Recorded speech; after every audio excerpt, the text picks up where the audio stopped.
Do you recognize either of these teams, Frostiix? I haven't seen any of these teams either, Astro.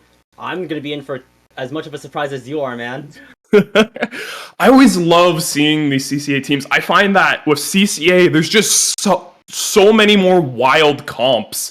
In the competitive Splatoon that I've played before, you see a lot of pencil, splatter shot, a lot of very basic stuff, and it starts to get stale. And CCA, I think round 1, the very first game I commentated, there was like Gluga's Tri-Sloshers, someone was running like Neo Machine, like there's just picks you don't normally see, and I'm hoping we see a lot of that today again. Exactly, yeah. Just the change-ups, the total just contrast from the normal scene, it could be insane, you know? Yeah. It could be massive. Yeah. For our first... let's talk about our first... Oh, I guess I won't even have time to talk about our first maps. We're already into the first game. We're on Splat Zone's Umami Ruins. And right off the bat, we see a Tri-Stringer, one of those interesting picks, and Paintbrush Nouveau. This will be an interesting one. Going back to a lot of Splatoon 2 strategies with double missiles on the side of Terminal, Illinois, I believe that is. Yes, exactly. Yeah, we're seeing the missiles from Paintbrush as well as Flingza over here. The zone is already in control of A-State Black, but Onion with that Flingza is already having missiles on ready. Yeah. It does look like A-State Black is going to get a lot of control right off of the beginning. They're controlling the top of mid, both sides. Like, Terminal, Illinois is a little bit backed into a corner off of this opening, which is kind of expected with their slower comp, but it does look like 2 people go down, and Terminal, Illinois is going to have to back up, but fortunately they are going to have some missiles for the retake. Exactly, don't count out Terminal, Illinois yet. The second wave of missiles is inbound here. Here's a Way Healer on that Decavitator holding the line here. They are revealed, but they go down to Spacey with that range blaster over here. A-State Black is now 50 points in. They're just trying to clear out the space. It looks like Terminal, Illinois may just have this zone if they can clear out the rest of A-State Black here.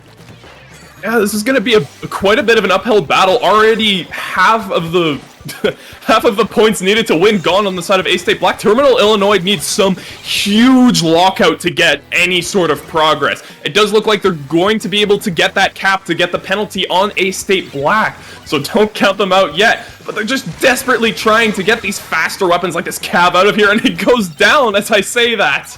Yeah, that Headed is holding the line for the rest of Terminal, Illinois.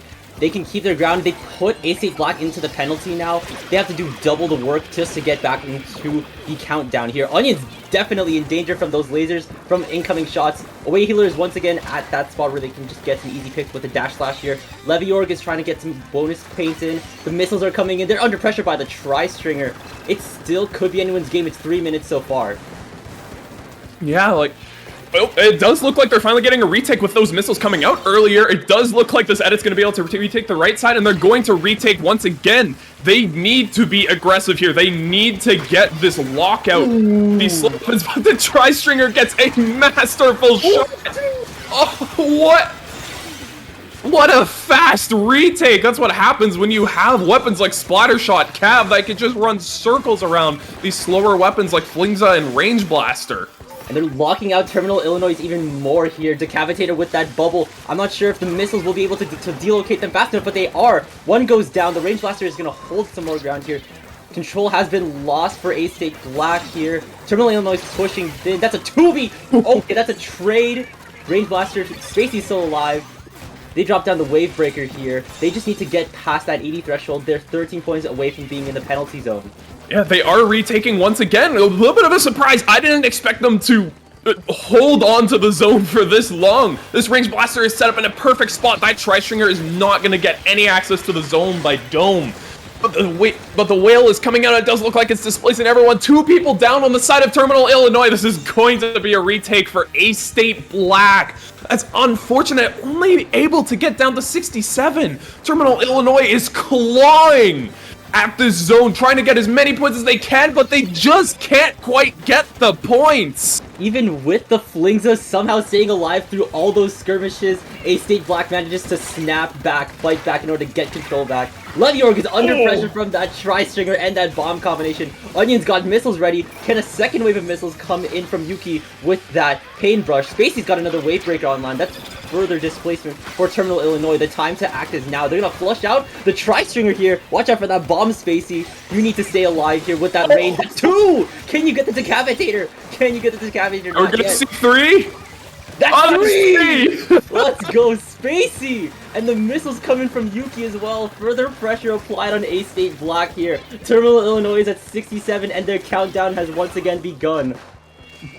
I'm actually starting to see some of the synergy between the Range Blaster and the Paintbrush Nouveau. Those point sensors are really good for the Range Blaster being able to hit around corners to hit people. But oh, it's a 1v1! One person up on both sides. Spacey's got to hold onto the zone. There's 30 seconds left. They have no penalty at any point. If they just get one wipe on the other team, they probably pull lead here. This is not the time to back up. You really need to get these picks. Spacey is desperately trying to get these kills. Nobody is able to cap the zone. And unfortunately, A-State Black gets it. Away Healer is still standing on business here with that Decapitator bubble here. They're going to take out Spacey. He's going to push in even further with the pressure, with the speed that the Cav has. And it looks like A-State Black takes game number 1. Closer to the end there, I was surprised. I thought, oh, Terminal Illinois got the slow comp. We've seen how fast A-State Black is to just retake immediately. I thought that Terminal Illinois will probably get in a situation where they won't be able to retake, but they did. They kept retaking. Exactly. Those missiles can be very, very beneficial to keeping a push, to getting a push started, to keeping a push alive by just displacing the enemy team exactly when you want to. It is just crucial, Astro. Yeah, even beyond that, it's an insane amount of location, which that Range Blaster loves, being able to see people around corners, whether it's with point sensor or someone calling them out with missiles.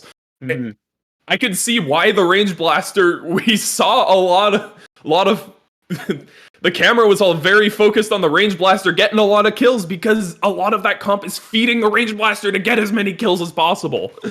Yeah, no. They're just setting up. Yeah, these games are going to be closer than I thought.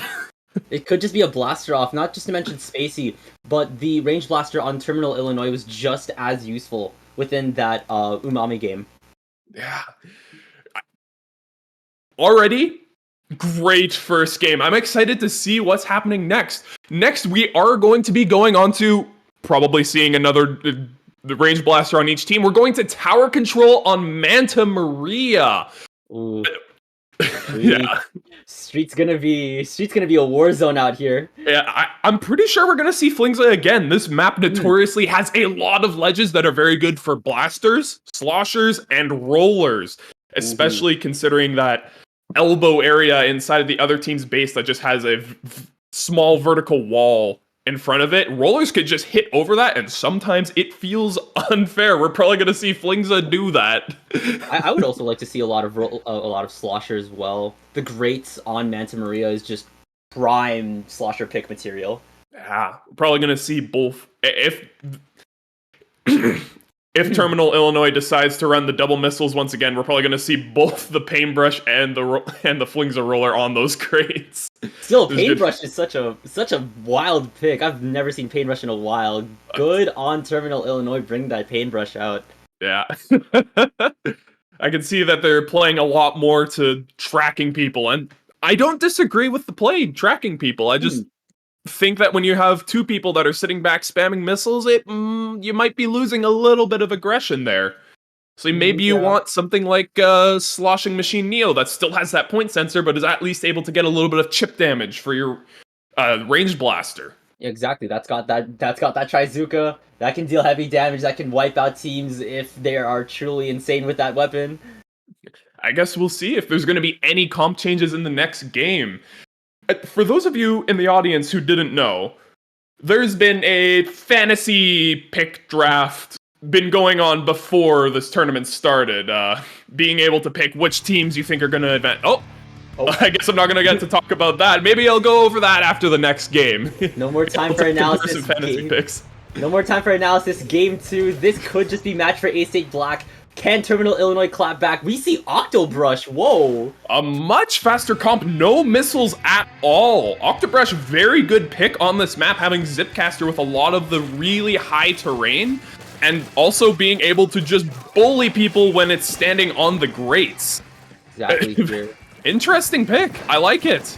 We're looking to see a lot more. Oh, that could be a pick with Spacey. Oh, watch out for that Decapitator. They're moving in. The Octobrush is already in the backline. It's 2 people down for each team. That Octobrush looks like it's in a deadly situation, but they have Reef Slider ready. They go down to the Decapitator. Whoa. A lot of pressure with the Way Healer. Watch out for the strikes. You're low on ink. They get away just in time, but not to be noticed by Spacey with the Range Blaster.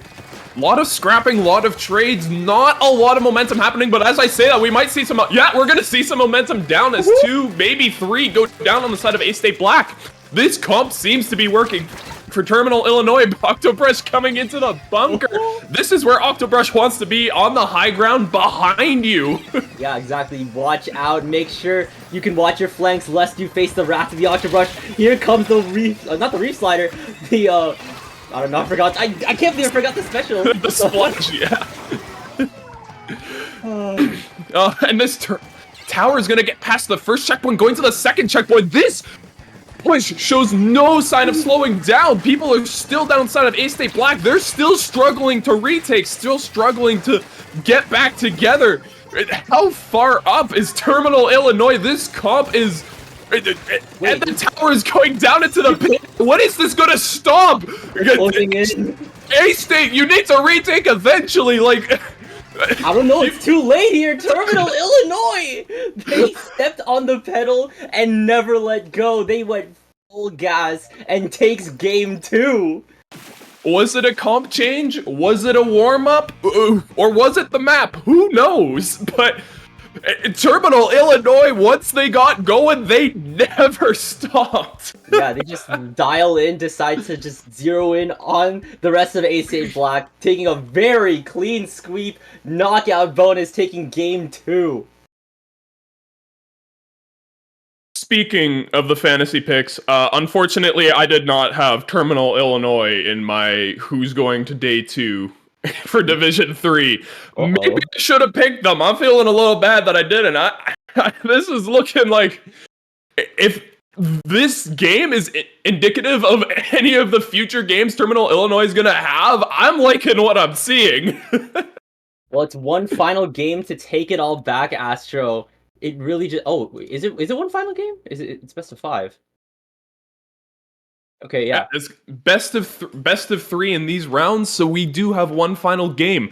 Next map, we are going to be going to Rainmaker on Humpback Pump Track. Oh, Humpback. Oh, wait. If Manta was a war zone, I do not want to imagine what Humpback's gonna be like. I'm just saying, Terminal Illinois, they have Flings-a-Roller, which is good on this map. They have Paintbrush, which is good on this map. And they also have Octobrush, which is good on this map with all of the curvy terrain. Double brush comp? Whoa! Double brush comp? Who knows? Might be the first time we ever see this. Absolute cinema in the making, Terminal Illinois? Making inspirations? I'm uncertain about this game, though. I think that the previous games don't really say how Rainmaker is gonna play out on this map.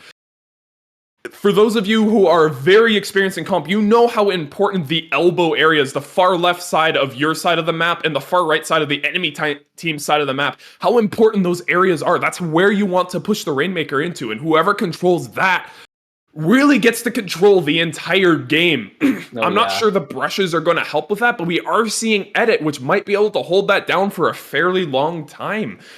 It really could be anyone's game still.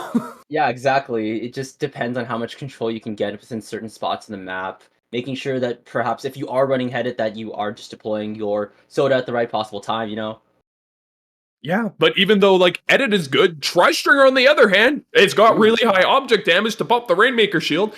It's got Toxic Mist to slow down the Rainmaker and even prevent people from getting the checkpoint. And it's also got Whale to prevent people from just stacking up on the elbow. Like, I can't even really see a clear advantage. We're seeing a half gallon, we're seeing a tent attack, and we're seeing the paintbrush come back out once again here. Oh, it could have been double brush. Could have been double brush, but I think they do know that the Tenta missiles from the paintbrush are highly important. Here comes the pop for Terminal Illinois here. They're gonna potentially push in. They have someone marked as well. They're putting the tri-strikes already here. No one's picking up the Rainmaker so far. Looks like the paintbrush has spotted the T-Tech. Goes down to Soldier Emu with that T-Tech. I think A-State Black is going to continue to just take control of mid. The T-Tech has picked up the Rainmaker, and I think they're just going to slam it down on the pedestal to claim first checkpoint. Yeah, that was the most aggressive opening we've seen from Terminal Illinois so far, and they just got punished for it, which is so unfortunate. We are probably going to see a retake here. This edit's in a place where nobody's going to be able to pick up this Rainmaker and bolt it forward. Nobody's getting past this edit here. Cooler's out, so we might see some aggressive plays from Terminal Illinois to retake, but it does look like everyone's stacking up in middle, not letting anyone drop. Are we going to see a kill from a Range Blaster? Oh no, away Terminal healer. Illinois is staggering. That's not good. This is not what you want to see. As I was saying that this is probably going to be a retake, I was wrong. The pressure is once again on Terminal Illinois. That's 3 people down for both teams potentially? No, it's just on Yuki to just hold the line. They take down Soldier Emu. The progress has been stalled once more, and the Tenta missiles are charged. We could see the comeback. Quickly get into mid now. 3 people went down. You need to quickly get into mid. Don't let them take that mid ground that's hard to move back into. Oh, man. But it does look like both teams are going to be in mid now. We're going back to a more neutral game. That's 1 pick for the Range Blaster. Range Blaster's looking a little greedy. Gonna be looking for some picks. Is this gonna... That's 2 for the Range Blaster, it looks like. Don't count out the Oh, I was gonna say don't count out Yuki, but gets taken down by that Tri-Stringer. That's a nice trade from A-State Black's Range Blaster, taking out the Headed. They're just gonna keep pushing in. Watch out for that suction bomb. Terminal Illinois hasn't gotten past mid with the Rainmaker yet. I don't even know if they picked up the Rainmaker yet. A-State Black is not letting them retake and not letting them win fights. Who would have seen this? I would have thought that Terminal Illinois might have had a little bit of an edge with some of this mid play, but it's showing that A-State Black is just not letting them play the game. Let them get into mid, please. It looks like Terminal Illinois is just embodying Sisyphus right now. They need to roll this boulder out of their spawn and into mid. Looks like the Tri-Strikes are going to potentially help them, but watch out for that Killer Whale Leviord. They're going to go down! No! Okay, but they're looking to make it out of mid now. Spacey's taking shots from both the Range Blaster and the Killer Whale. They go down. Yuki's in mid. They go down to a Splat Bomb. You're right, Astro! A-State Black is just not letting them function anywhere past their spawn. A-State Black is probably also very comfortable sitting in mid. There's a lot of advantageous terrain here. You see a lot, it's a lot of one-way drops into you, and you also outrange the other team for the most part. They're probably feeling very comfortable playing this fairly slowly, and Terminal Illinois is just panicking because they can't get anything done. This is just a very bad situation you don't want to be in. Interesting takes, basically trying to go for the Tri-Stringer here, trying to alleviate a lot of pressure from the backline, or from a lot of pressure that their backline brings, but they don't have a chance. They go down to A-State Black's front line, looking like they could pick up the Rainmaker, but it's just an aim duel at mid here. Reinforcements from Terminal Illinois have arrived, and they're coming in with missiles. Soldier M could potentially get a trade with Leviord, as the rest of A-State Black is actually moving in. They pick up the Rainmaker, goes down to Yuki. That's 2 potentially. Wait, Terminal Illinois is going to retake here. Terminal Illinois is starting to stagger. We might actually see some points on the board for the first time for Terminal Illinois. It's 1 minute left, though. They need to act fast because it's do or die here. You do not want to get eliminated right now, Terminal Illinois. Pick up that Rainmaker and get going. Spacey's in there like swimwear, assisted by the Tri-Strikes, hitting direct when they need to. They could get the first checkpoint here. They do! It's a lot of whales coming out. That doesn't look good with everyone being on this elbow area, but it does look like only the Range Blaster goes down. No, everyone's going down. It's just paintbrush. No! Watch out, Yuki. The missiles are coming in. They shoot Soldier Emu. That was such a devious spot to be locked in if you're paintbrush, Astro. It's just so panic. If you stop shooting at the Rainmaker shield, the Rainmaker shield pops and you die. But if you keep shooting at it, Somebody's gonna run at you and you die! There's a lose-lose scenario. And it looks like with 3 seconds left on the clock. Oh, actually, we have overtime right now. Terminal Illinois needs to act immediately. Range Blaster needs to pop off, but it looks like overtime's over. Yeah, that's... Yeah. And A-State Black takes this round. Oh. Looks like your pick'em was right, Astro. I'll be honest, I didn't pick either of them. Wait, oh, oops, my bad. I had Champlain Seafoam, PSU FISHFISHFISHFISH, Titans of Alterna Blue, and UMass D Corsairs. Sorry. No matter what, I picked wrong. But we have A-State Black moving into the next round of CCA Div 3 finals here. Very stellar showcase from both A-State Black and Terminal Illinois. Congratulations for making it to finals. Even though that last match may have seemed like a massacre, both teams played absolutely phenomenally, both showing very dominant strengths. What a treat that set was. We got to see huge strengths from both teams, not just one team winning all 3 games. Were either of these teams on your fantasy pick, Frostiix? I'm gonna be honest, when you said you didn't pick either, I'm doubling down. I didn't even pick I didn't pick anything, man! Oh. I'm just here out of sheer love of the game and watching people play, man. You're here for a good time, not for winning fantasy picks. I get it. maybe the second time around, who knows? Yeah, and most of these teams I don't know either, so I'm mostly here for fun as well. I tried to pick some teams that I know I have casted before, like UMass D Corsairs. Oh yeah. We could see them within our block, who knows? Oh man, the possibility that a double brush comp would have showed up would have been insane, though. I don't think it would have done better, though. Maybe not, but like... It would have been funny! Would have been funny. But I don't think it would have been good. Yeah. It's alright, though. It's just like seeing Vanilla Undercover Brella. It would have been funny, but it wouldn't have been good. Yeah. Especially because the situations that they were put in, like, highlighting that really dangerous situation that Yuki was just going through, but even still providing a lot of pressure with missiles, with the amount of damage and potential object damage that Paintbrush can bring.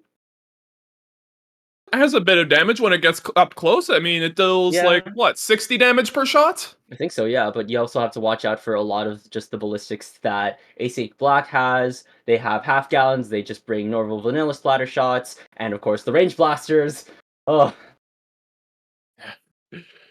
I think the pitfall of that game is that Range Blaster struggles quite a bit in mid on that map. That was Terminal Illinois' main slayer. They were getting most of the kills. A lot of their comp was built around them getting kills, but on this map with the rounded terrain and not ledges, it's a lot more difficult for Range Blaster to get a lot of value. It feels a lot more open for it. There's not ledges to hide behind. So I think that's where a big downfall was. Oh no. Oh yeah, no. I just looked at the next set we have, and it's not good for my fantasy pick'ems. What do you like? This is PSU FISHFISHFISH and Champlain Seafoam. These are both of your fantasy pick'ems. Both of my picks. It means no matter what, one of them's getting eliminated. It's like you win, but you also lose. Like, are you winning or are you losing with this? Depending on the outcome. I don't know. Maybe I just need to get lucky next time. Get lucky that they don't fight each other. Who knows, man? Oh. But yeah, we are going to be moving on to our next match. No break in between. Getting lots of action today. PSU FISHFISHFISH and Champlain Seafoam. I have commentated one of Champlain's teams before. I don't believe it was Seafoam. Ooh, but they did... Cerulean? Yes, it was actually Cerulean. Okay. Interesting that you point that out. You're jogging my memory for me. No, don't worry. I'm just like looking in the analysis sheet, and it turns out that Champlain Club Esports had 2. They had both Seafoam and Cerulean. Ah, I see. Mm-hmm. Well, I'm glad that you have the stats sheet up and you're fixing my poor memory for me. I mean, if anything, PSU also has 2 teams. They've got FISHFISH and FISHFISHFISH. Whoa, whoa! Does the That's more insane. fishes that are in the name, does that mean the team's better? Is that what's happening? Is the fish like indicative of their strength? Yeah. Like a chef hat? Or is the amount of fishes like their division? So 4 fishes would be Division 4, 2 fishes would be like Division 2. Like, is that how it works? I'd love to be in that board meeting when they came up with that idea. Maybe we should rename all divisions to just fish, fish, fish, fish, fish, fish, fish, fish, fish, and fish. You know and then Division X. The Div X. Div X-ray fish. Yeah, we're Splatoon players after all. We need to fit X in somewhere because Splatoon did it first. Yeah, true, yeah. I see a lot of X rankings on tier lists. That'd make sense for a rank higher than S. Yeah. Alright, our first map mode for these new teams is going to be Inkblot Clams. Ooh, Inkblot Clams. A map you don't see very often, but I think it's still an interesting map. You have the very obvious route you can take, going straight for the ramp, right in dead center, that's really close to the basket. Or you can send someone around the left side to flank, and there's a rail there, there's a ramp there, there's a lot of options there, but it's also very difficult to move up there. Yeah. It's a very interesting map where if someone goes unnoticed on the left side, they can cause a lot of damage. You get those nice moments where someone gets like 3 kills in a row on this map, if that happens. I usually see Inkblot on TC, if anything, but no matter the mode, I'd always like to consider Inkblot, like I mentioned, as a just one-off reference in that Humpback, like a Sisyphean map. You gotta roll that boulder up, especially on Inkblot, you know, you got to either roll up the stairs, or at least in Clambit, you have that easy access ramp. Yeah. I like that description of calling maps Sisyphean. Sisyphean, yeah. I probably said it wrong. It's okay, it's okay. Shout out Side Order for bringing that terminology to my mind. Yeah, oh man. Sisyphean, Cool Sisyphean 8-shaped floor. Yeah, thanks. Everyone's favorite map in Side Order. Yep. Not to mention...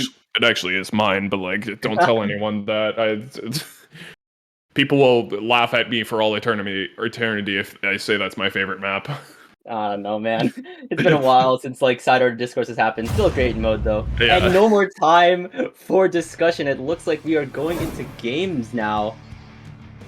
No rest for, well, the commentators, I guess, as we're going into game after game after game. Seeing some undercover. That's not undercover. That is undercover. I lied. Undercover. We're seeing some undercover. We're seeing some tent. We're seeing some Octorush. We're seeing some Dreadringer now. As I was saying, undercover would be goofy. Here it is. Umbrella off here right now. Tree's just gonna push forward with that tent shield. Arctan. 2 mines have triggered in. Looks like the tent's gone down on terms of fish, fish, fish. So has the splatter shot here. Clam economy is 4-4 for both teams. They just need to start building soups as soon as possible. Yeah, it seems that there's not going to be a lot of action. I mean, there were kills, but it seems to be a lot of trades. No one team taking a dominant positions. Is going to be a lot of... oh, we see Undercover get a kill. I wonder if this Undercover is saving Reef Slider to Reef Slider under the basket and get some clam jumps in. This has been known to be a strategy that I don't see a lot, but it could happen. Exactly. Especially they're holding this really nice angle here. That is just easily into the basket here. Cruz coming in with that Zipcaster. Looking like we have a Super Clam not yet going down, but the Clam is ready. But the rest of FISHFISHFISH is on the defense. They're just in front of that spot, watching for that Reef Slider potentially here. Yeeted has that Super Clam. They go down to the pencil. Arctan is under fire. They go down too. Oh! That's 2 down 2. Oh, the Reef Slider on the kills going down. And it's looking like FISHFISHFISH is the first to score here. They have that tent shield in front of Seafoam. Looking like 74. They need to potentially break past the 60 in order to get a very prosperous game going into Clam Blitz. Not a huge push, but going down to 68 might be pretty good on this map. It can be very difficult to get under the basket, but sometimes when you get under the basket, huge pushes happen. So this either could be a moment where this might be one of the few pushes that happen, or there could be a massive push that is yet to happen. We don't know yet. Oh, Octobrush is going down. PSU needs to retake this mid. You can't play on your ramp the entire game. You can't play defense this whole time. You need to stay aggressive to prevent the other team from getting some big push in. The Reef Slider's coming in. Ooh, that's a really decisive play using Reef Slider before the clam. And it looks like Champlain has two power clams at their disposal. Heelime has the Tenta missiles ready as well. This push could be in the works. But 2 go down from Champlain Seafoam.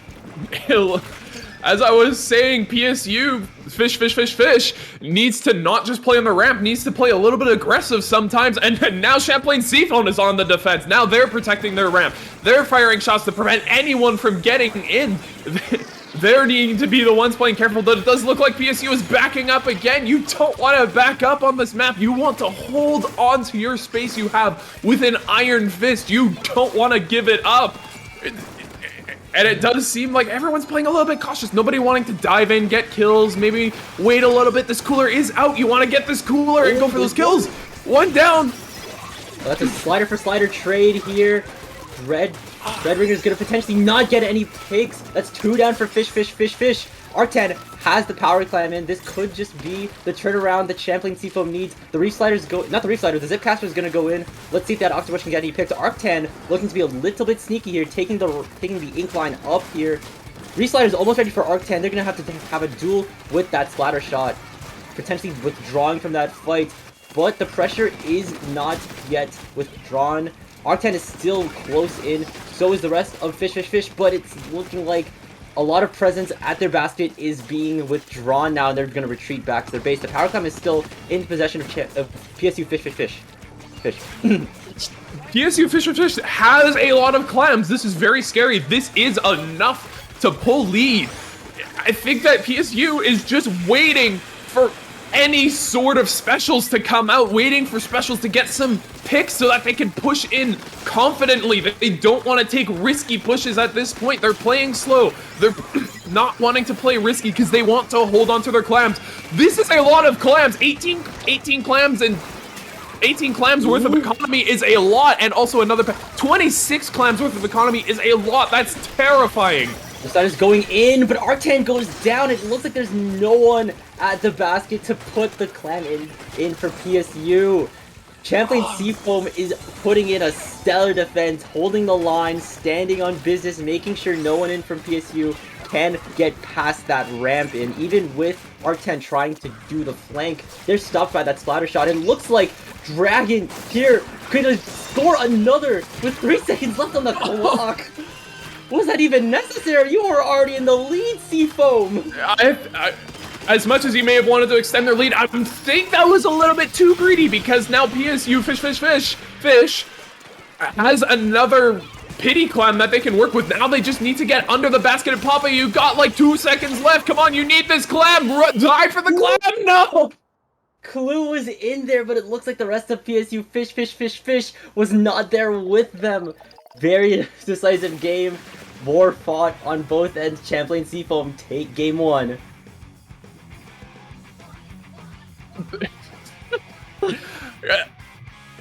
As I was saying, this map, you have one of 2 things happen. You either have one team that it's just a bunch of sneaky clams that come in, which did happen this game, or one team just gets one huge push. Either one happens. You either have one person going in by themselves getting clams in, or you have one huge push. Like, there is no small pushes on this map, and that big push was being threatened the whole time for PSU Fish to retake, but it just never quite happened.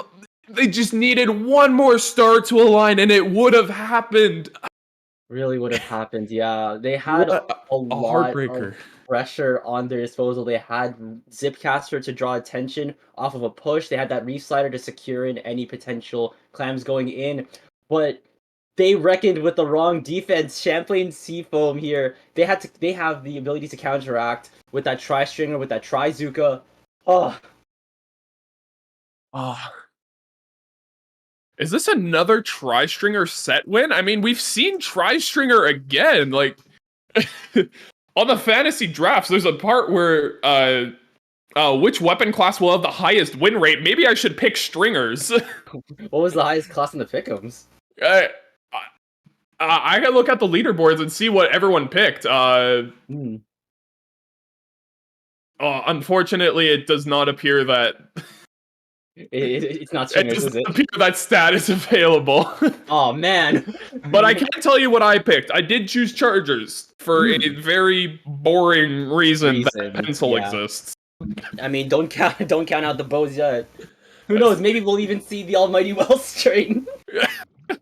Who knows? Maybe bows are the new meta. We didn't even get to talk about the new map yet. Everyone's just locking in their weapons immediately. We're going to Hagglefish. And what mode are we going to be on? Let's see. We're on zones. Haggle zones. We're on zones. We're seeing Dap Nouveau from Keyline. We're seeing an E-Leader from D-Needed. And we're now seeing a Charger coming in from Malachi on Champlain Seafoam now. Hey, this will be good for my fantasy pickups, because Charger will be winning no matter what. I did hear from Moonlight once that there's a saying I picked up from them, that it always comes back to Hagglefish zones. Every map list always has this map. It is the most standard map of all time, but it does look like... a lot of trades, but it does look like Champlain Seafoam is going to get the cap here. Maybe not. They are running double Reef Slider with the Undercover as well as the Dap Nouveaux here, but a lot of pressure is being applied from Champlain Seafoam with that moving 10 shield, with that Trizuka. Even if FISHFISHFISH has that E-Leader, has the 2 Reef Sliders to cover zone quickly here, they gotta watch out here. I'm not even really sure what's happening. There's a lot of back and forth going, like... The team that has 2 players down is capping the zone. When everyone is playing in the center of the map, it's chaotic. Nobody's even attempting to take a flank. Everyone's just running through the middle and fighting each other. I don't know what's happening. That Reef Slider duo of the Undercover and the Dap Nouveau can take zone really quickly. The lead is in the possession of FISHFISHFISH. The Octobrush is going in, but so is the Tent Umbrella. Can they take down Arctan here? No! Backed up by that Dap Nouveau, trusty Reef Slider partner. Arctan has a Reef Slider of their own on standby. Watch out for the Pencil and the Tent taking down fans with that Reef Slider. I have not seen Reef Slider as much as today here, Astro.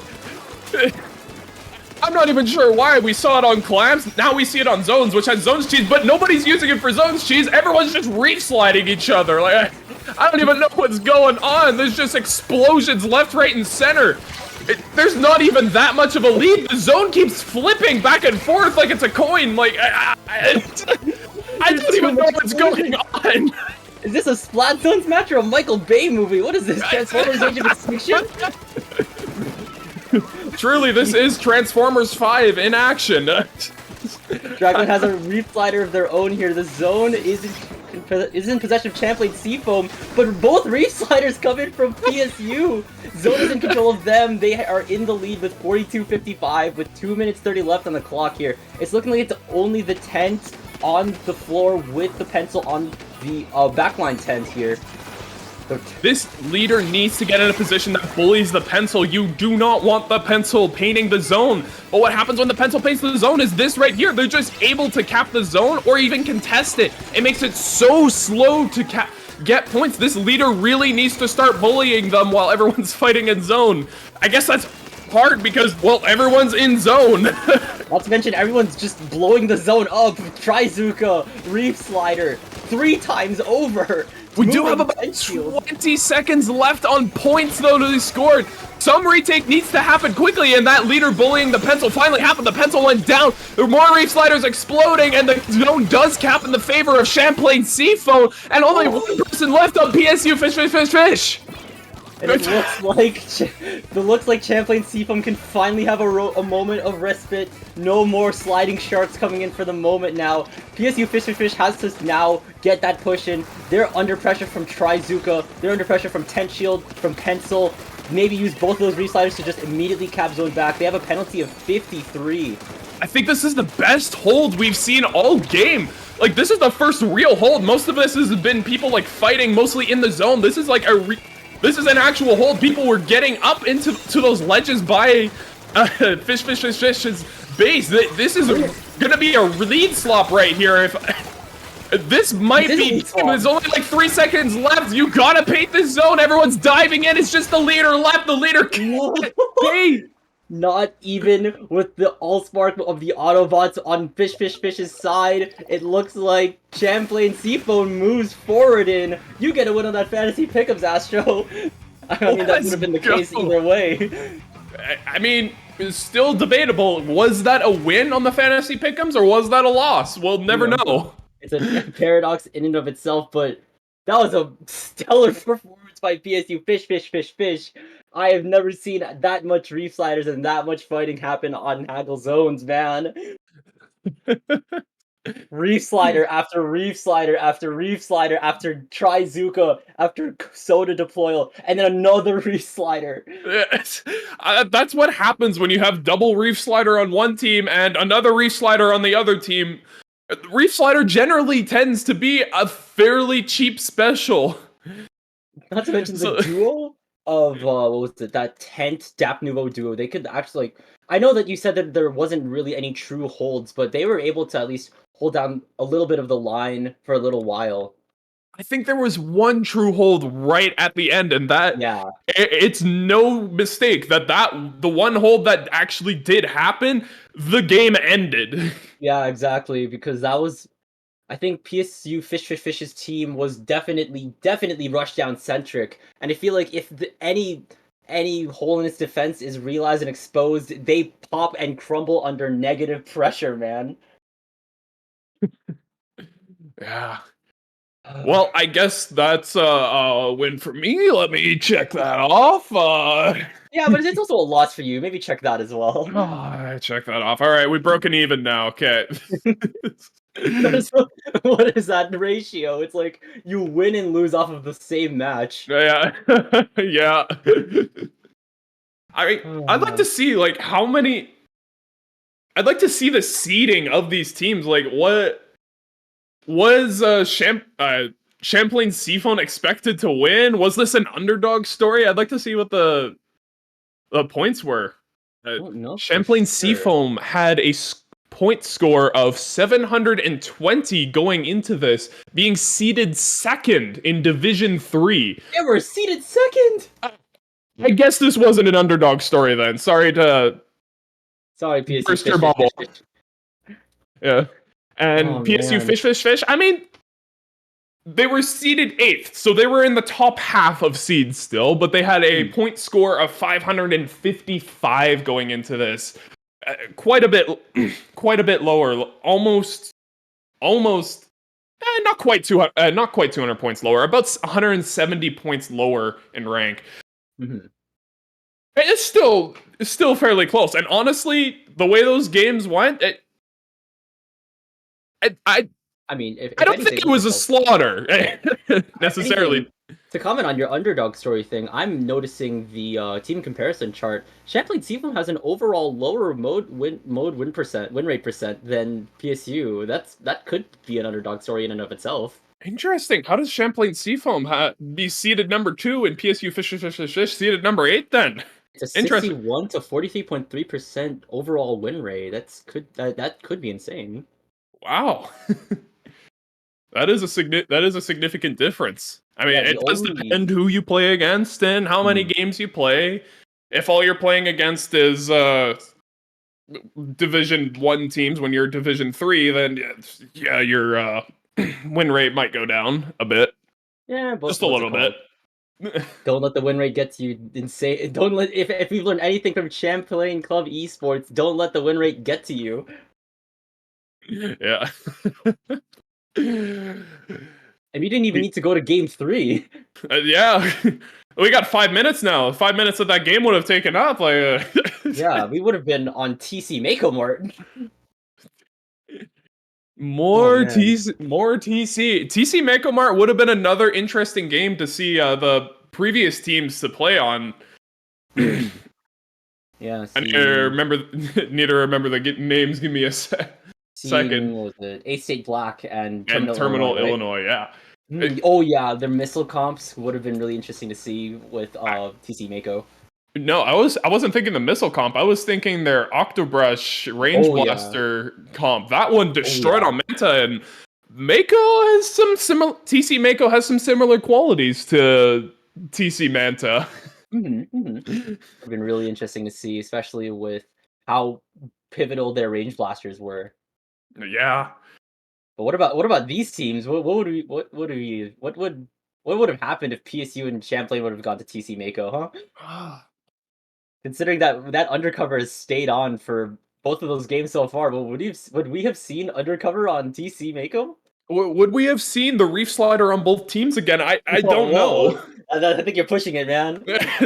I mean, both teams ran their Reef Slider weapons through every game. They had Vanilla Undercover and Vanilla Dreadringer both times on each team. So, True.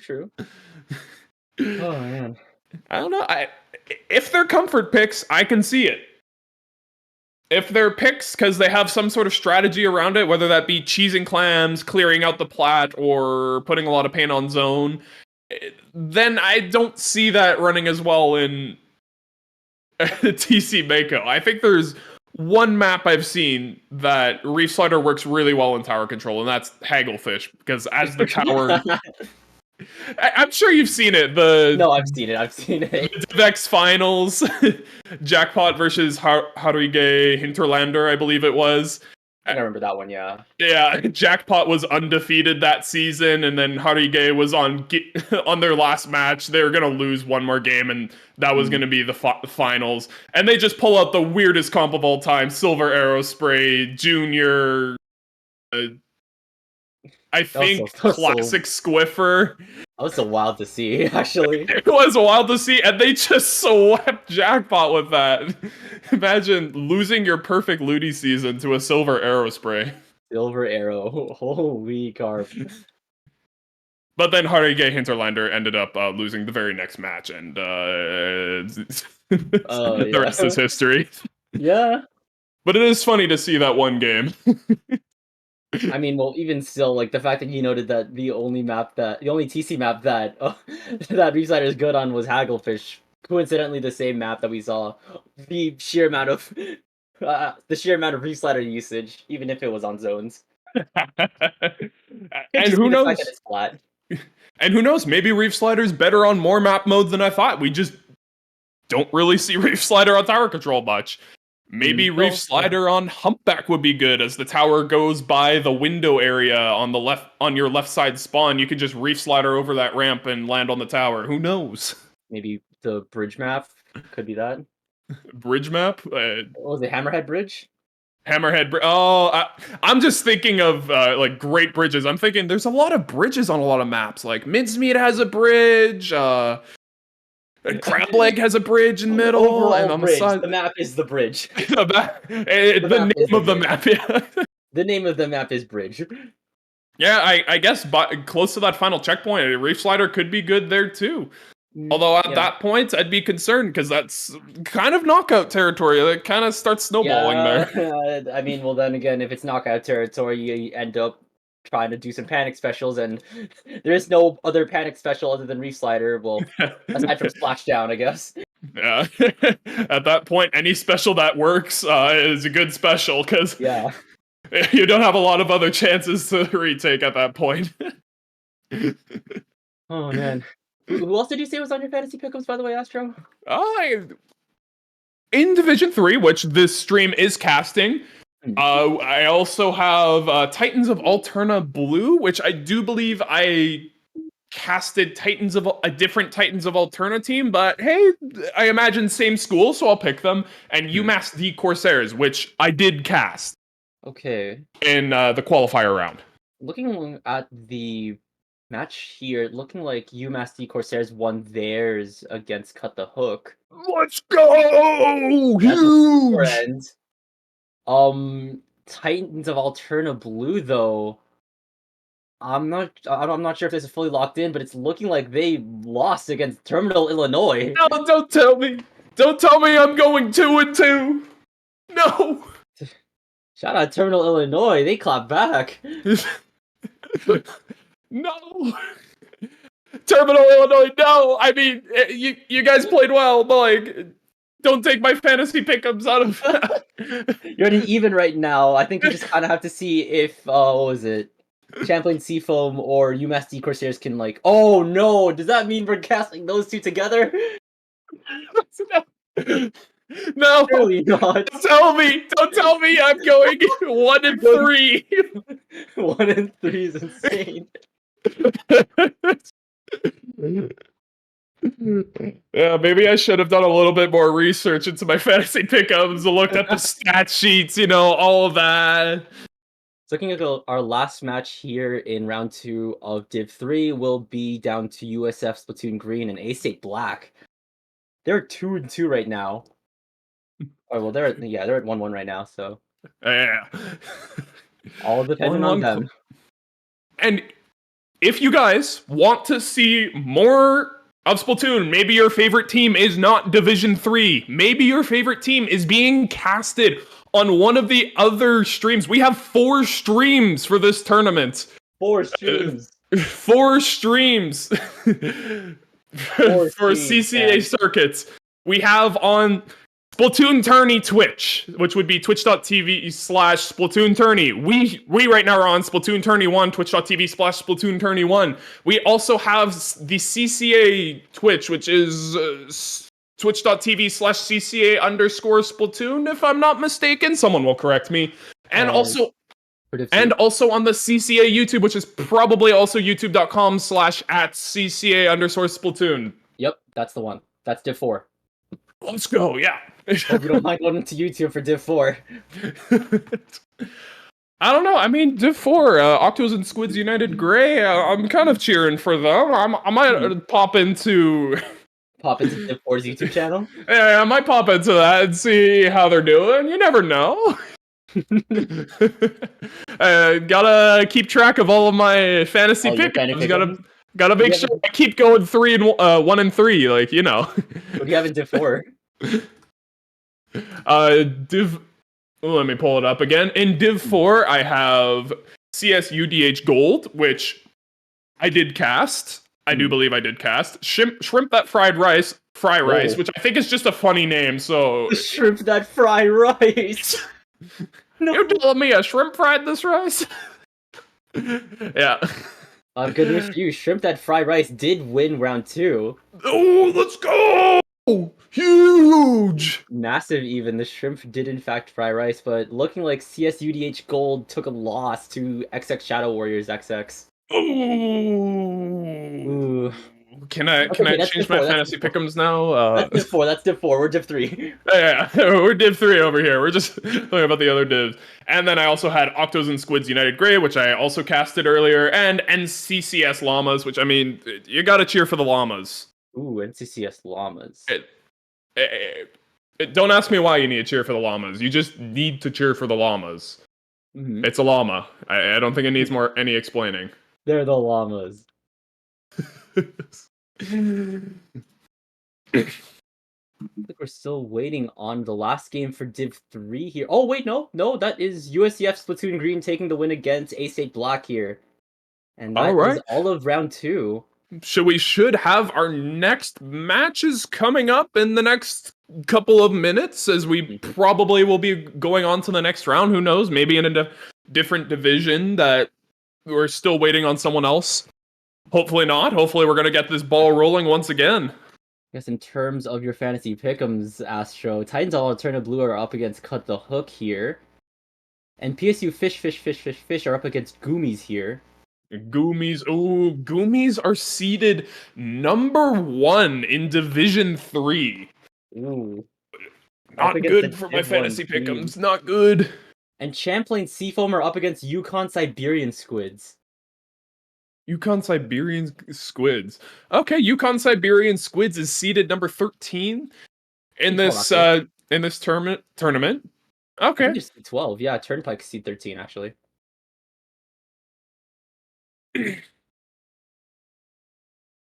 Okay. Allow me to ask you. You said you didn't fill out the fantasy pick'em, so allow me to humor me with a couple of the questions in here. Yeah, of course. There's a question that I think is kind of funny, a little bit. It could be funny, depending on how you answer. Which sub-weapon will have the highest win rates? Sub-weapon? I mean, I feel like it could be a lethal, you know, a splat bomb, a suction bomb. I'd say though that everyone's running lethals though, so I think it'll be about 50-50 for Splat Bomb, Suction Bomb. So then it's just down to the decisiveness of the subs then. I don't know, man. Like my mental is just screaming. It's like point center. It's point center. It's point center, isn't it? Come on, yeah, but we saw the Paintbrush Nouveau lose, so yeah, I don't know. I mean, hear me out. What if it's like a sub weapon that was just used once and it won? Something like I don't know, like something like a splash wall. And the fact that it did win only once means it's technically 100% win rate. Oh, I like your thinking. I chose something along that line of thinking a little bit different. I chose angle shooter. Angle shooter, whoa. I'm thinking angle shooters on a lot of weapons that people don't want to play. So if someone's playing an angle shooter weapon, they're probably one-tricking it, which means they're probably really good at it. Yeah, true. Something like a Forge Pro. I can only remember the Forge Pro that has the. I believe it's the Vanilla Forge, but there's also Vanilla Jet Squelcher. Oh, V-Jet, okay. Rapid Pro Deco. Oh, really? Rapid Pro Deco? Oh, yeah, because Rapid Pro has Rapid Deco has Torp Inkjet, yeah. And it looks like we have round 3 actually on standby now. Oh, finally! We have We have the return of A-State Black fighting Turnpike. Ooh. My fantasy pick'ems have no opinions here. These are not aligned with my allegiances so far. Yeah. Skip next. Give me a game I care about. No, I'm just kidding. I still care about these games. They're still very interesting. We see the return of A-State Black here. We're gonna see. Could we potentially see more range blaster shenanigans from A-State Black here? More bow usage, actually. Oh, true. I didn't get to point this out during A-State Black's game, but I did see the bow sniping a lot of people fall off a lot of people, and when that happens to you, that feels terrible, but when you do it to someone else, it feels awesome. You feel like you are Hawkeye. Yeah, they were hitting a lot of their shots, so maybe I should have picked Toxic Mist as my sub-weapon of choice. This would be really interesting, yeah. And we're getting my choices now. We've seen a lot on Stringers. I forgot what else Mist runs on. Yeah. It's like, you barely see it. It's like, I mean, the kits for Stringers generally aren't that interesting, so you don't see all of them be picked all that much. And also, Tri-Stringers hard and annoying to play against, so then people don't play it. So we don't see them very often, so I don't really think about them very often. Yeah, true. We've seen a lot this time around, especially with A-State Black versus what was it, Terminal Illinois. Both running Stringers on their comps. Yeah. You see it a lot in pubs, but like you don't is it like a once in a blue moon situation within high level tournaments? Within comp, yeah. I mean, sometimes you'll see it in scrims because someone's wondering, hey, does the chump one work? Trying it out for the 37th time to see if it works this patch. Come on, guys, Stringer will be meta this patch, and then they drop it because it doesn't work this patch. And why would you run it when you can run Pencil? And the maps the maps have been revealed here. Our round 1 is Scorch Gorge Rainmaker. Ooh. Scorch Gorge Rainmaker. Back to those greats that you were talking about earlier. Bo, notoriously good on Rainmaker. We'll say that. Not to mention Blaster too, A-State Black. Yeah. Bo got that high object damage. It's got Toxic Mist. It's got tools that it's like, this is a Rainmaker weapon. Wouldn't count out Turnpike yet. Looking at the stat sheet for the team, we're seeing a lot of consistency from all of Turnpike here. We're seeing a lot of juniors, a lot of Octoshot, a lot of machine, a V charger, and that looks to be a dynamo on an off pick. V charger, not a charger you see very often. I mean, helps your fantasy pickups, right? Yeah, I imagine we might actually see that in this first game, vanilla charger.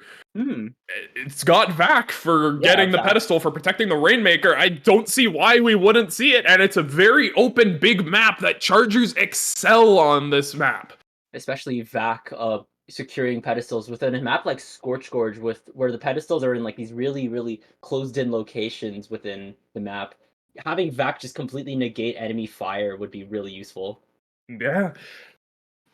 Yeah, that first checkpoint, one of the hardest checkpoints to get, but Vac might make it a piece of cake, you never know. Yeah, exactly. I mean, well, that being said, you always have to watch out for those killer whales coming out from Ace8 Black's from Ace8 Black's stringer. Gotta watch out for some stray shots coming in from that range blaster. Everyone's gonna have tools to force the Rainmaker forward and have tools to. I don't care about you forcing the Rainmaker forward. Here, eat a whale. Yeah. Everyone's gonna have tools this game. Eat lasers or the Vac eats lasers. It's either you eat lasers or the Vac eats your Trizuka shots. Who knows? Eat lasers and die. And now we retake. Yeah. And then now we immediately retake, push the grates. Hopefully we don't get caught out by a stringer or a charger. Who knows? My range blaster locks you in your spawn. Good GG. Got him. GG's. Nah, it probably won't be that extreme. Someone make like those like low quality Smash graphics. That was like, got him. GG's. Could also be that, looking at the team sheet here, Turnpike's looking to be a relatively new face here. Their win rate is a complete 0. We have, looking like the data's showing nothing on them. It's a total wild card for the rest of Turnpike. Yeah. Interesting. So maybe an underdog. I guess this wouldn't be underdog because you'd need experience to be the underdog. So I guess this would be, as you said, wild card. Yeah, it's a total wild card. Who knows? Yeah.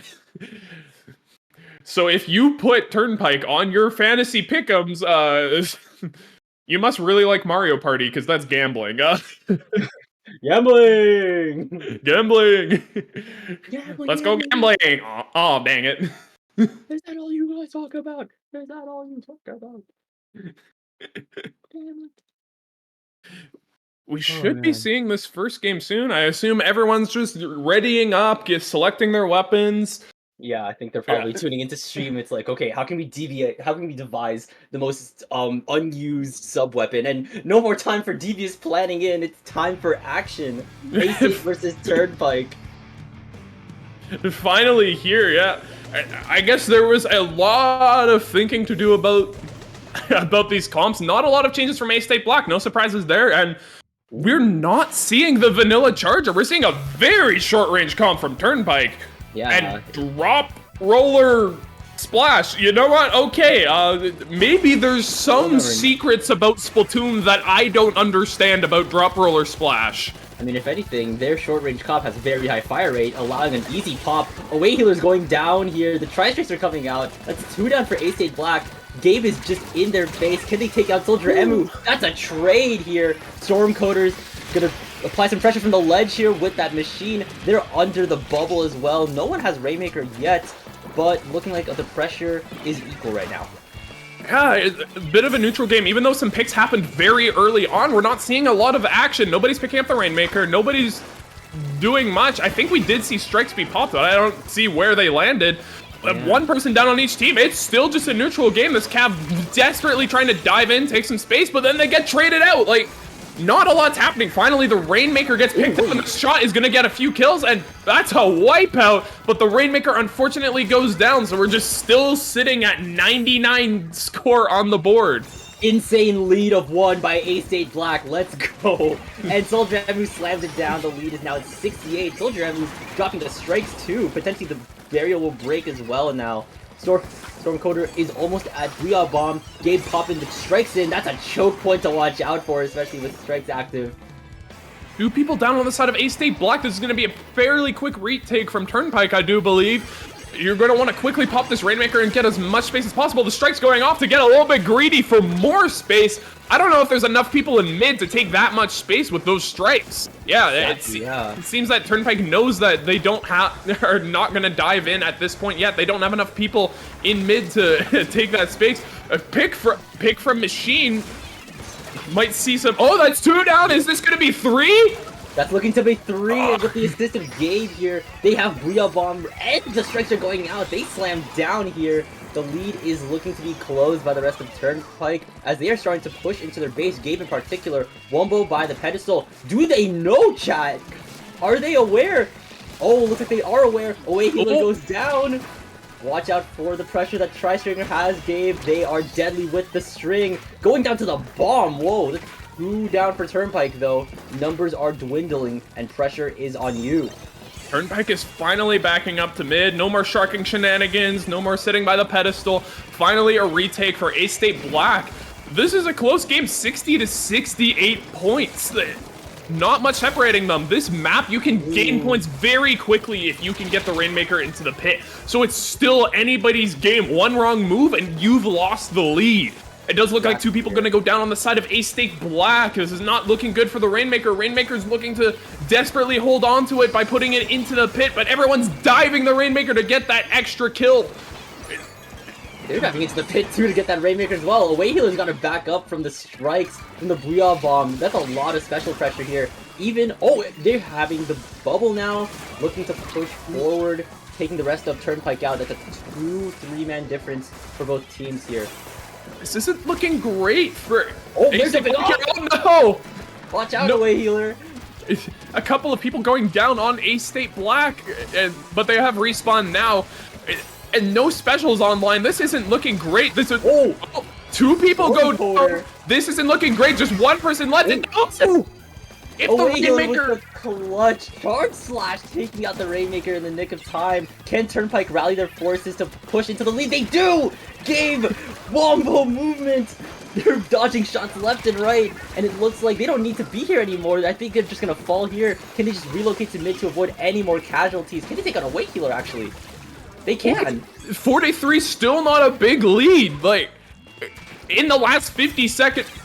choosing to reset the Rainmaker. Not sure you want to do that with how many people are down. You're already struggling with your retake, but still, the lead could swap. All you need to do is retake mid, and then you get 1 wipeout.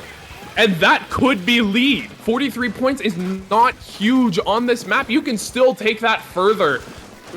It does look like Turnpike is refusing to leave this area. This machine's still getting picked. Nobody can get him out, and finally retaking. Maybe finally going to be able to retake mid, but as I say that, the specials come out, locking them still further into their base. Running 2 Tri-Strike weapons, a complete Hexa Strike comp, but don't even... 3-4 down! A-State Black, that's a wipeout for Turnpike. They just have full authority to move in. They're going in through the grates now. Stormcoder with that Rainmaker. Looks like Turnpike take game 1. Wild card, you said, and wild card, they showed up and took the game. That is insane. That's your win rates. Insane showcase performance by Turnpike. I specifically want to highlight Stormcoder in. The pressure they apply in from those ledges with that machine is deadly, especially with the comp they're facing like A-State Black here with a backline centric comp with that Tri-Stringer, with that Range Blaster. If they get caught out by Stormcoder with that machine, I don't know, coupled with the special pressure with both Tri-Strikes and a Booyah Bomb? What? Yeah, like, I think both teams were investing a lot of their cards in their mid lines, and one just beat the other mid lines, so so they won. I think that Turnpike, with their 3 shooter weapons, I was questioning it at first and their aggressive pressure, but it seemed to work out with their insane amount of paint that they were able to just not let A-State Black retake. They never gave them enough paint to retake. It's some insane work here, especially with a relatively new team to the scene. Kudos to you, Turnpike, but don't count on A-State Black yet. We've seen what they're capable of. I think I'm becoming a Turnpike fan, new to the scene, new players, and we're seeing already a big win happening against A-State Black, who is seeded 6th in the tournament in the top half. And I'm becoming a Turnpike fan.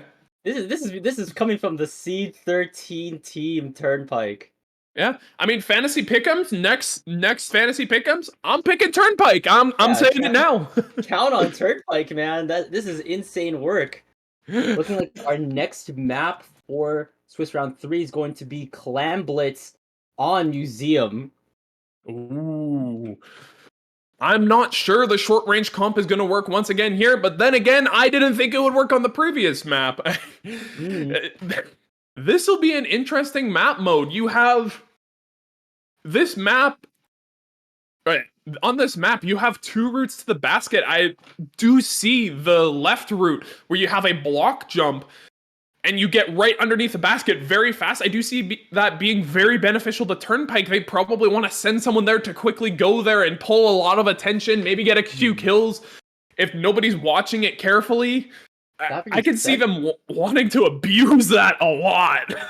That being said, though, especially with a map like, say, Museum, that has a lot of high spots for the rest of A-State Black to be in. They're bringing a Tri-Slosher and V-Slosher. Okay. And bringing double Slosher in. And it looks like Turnpike has a bucket of their own. They have their own Tri-Nouveau, so now they have their own form of soda. I don't blame the Slosher pick here. When you're going against a lot of short-range weapons, you want a weapon that can deal with them, and Slosher definitely can, even despite the lack of a lot of ledges on this map. Yeah. A-State Black has immediately decided to throw in a Tri-Strike, taking out the Slash Nouveau here. Looking like mid-control is primarily dominated by A-State Black here. Turnpike's resorted to bomb spam from their base, as the Tri-Stringer is just throwing shots in. They can take down the Tri-Slosher as well. They can potentially get Inkblot, but Stormcoder here has the Booyah Bomb ready to rip. Can they get this at the 2v1 here? They take out their Tri-Nouveau. It's one down on each side. Like, not a lot happening. The mid control keeps swapping. And it does look like Turnpike is feeling a little bit more comfortable to sit a little bit further back, whereas A-State Black wanting to take more aggressive positions, but even still, two go down on the side of A-State Black. You don't want to back up here with Tri-Slosher. You want to go forward, full steam ahead. That's the Tri-Stringer going down. You've got momentum. Don't hold back. Go hold. All men forward, put out that cooler, get everyone in there. The special's going out. This is looking like this is going to be a score, and possibly another power clam going in. You really need to get in here really quickly to get that power clam in. It doesn't look like that's enough time, though. They're being stalled out by the bomb spam that A-State Black has on their disposal here. You best get out there, conserve the power clam, and work with the soda buff that you do have. Especially now that you have control of mid, that the rest of A-State Black is flushed back to their spawn. You don't want to let them get out even further with the pressure that you now have at your disposal. Maybe send someone by the block jump right now. I don't know. Everyone seems to be on this left side of the map, retaking really wide. Yeah. It's just not good. Makes it very susceptible for flanking and puts you all in the same spot. But it does look like it is going to work out as 2 go down on the side of Turnpike and 1 down on the side of A-State Black. A-State Black might finally get the retake, but they seem to be holding back. You want to hold forwards. They're down.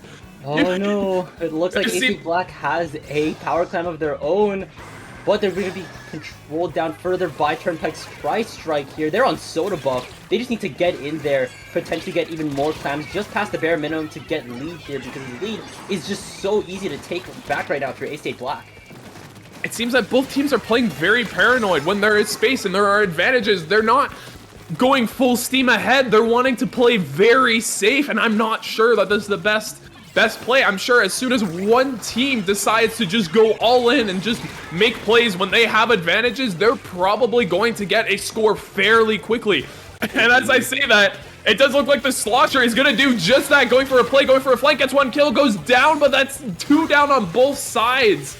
The Booyah Bomb is getting charged up. They could potentially get more mid-paint here, flush the rest of A-State Black back here. That was a really good push that could have happened, but they are forced back to return to their spawn here. Maybe just in time, though, as the rest of Turnpike are closing in on that basket. They could potentially get another score in here. They're close to having all of their members holding power clams. One of them, Inkblot, is 1 clam away from having it. You just need a push at this point. You have so many clams, 29 clams on your side. You have a Booyah Bomb coming out, like...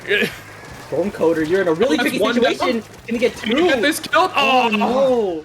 Oh, but then they get another break just in time. Just sending in Stormcoder to draw attention away from A-State Black as another clam goes in. A lead with 70 is still insane, but that's still easy to take back if you're A-State Black, just 2 clams in. I'm surprised nobody jumped to Gabe here. Gabe was in a really good setup position to get jumps in, get clams in, but nobody seemed to jump. Everyone seemed to be either occupied with their own fight or didn't see it. That's Yeah, it is unfair. There really is no lead right now. It's just down to 70. That's just 2 power clams and you win the game. A-State Black can take this back at any time. They just need the picks. Right, like now, there's 37 seconds left. They have all specials online too. If any time is the time to act, it's now. Here comes the Soda, here comes the Whale. Now all you just need to do is deploy all 6 of your Tri-Strikes together for a combined Hector Strike. Looking like the Tri-Slosher goes down first. Inkblot is surprisingly holding up a very stellar defense with only sub 20 seconds left on the clock. They're throwing Tri-Strikes into their base. Pressure does not end. Using the Tri-Strikes to retake is so unfortunate, especially when you had the opportunity to Tri-Strike the enemy's plat. This is not looking good, and there's no power clam on the field. Turnpike taking game 2. Oh! Now, Turnpike could just be the team to look out for. A-State Black isn't out of it yet. This round is a best of 5. It is best of 5. Yeah. Best of 5, unlike the previous 2 rounds. It feels like A-State Black just needs to change one thing. They just have one thing holding them back, and they could win this. They do have the capacity to win this. If they just take this last game on Splat Zones on Ship Shape. Whoa. Ooh. On Ship Shape. Ship Shape. Not a map you see very often, and when you do see it, you often see it on tower control.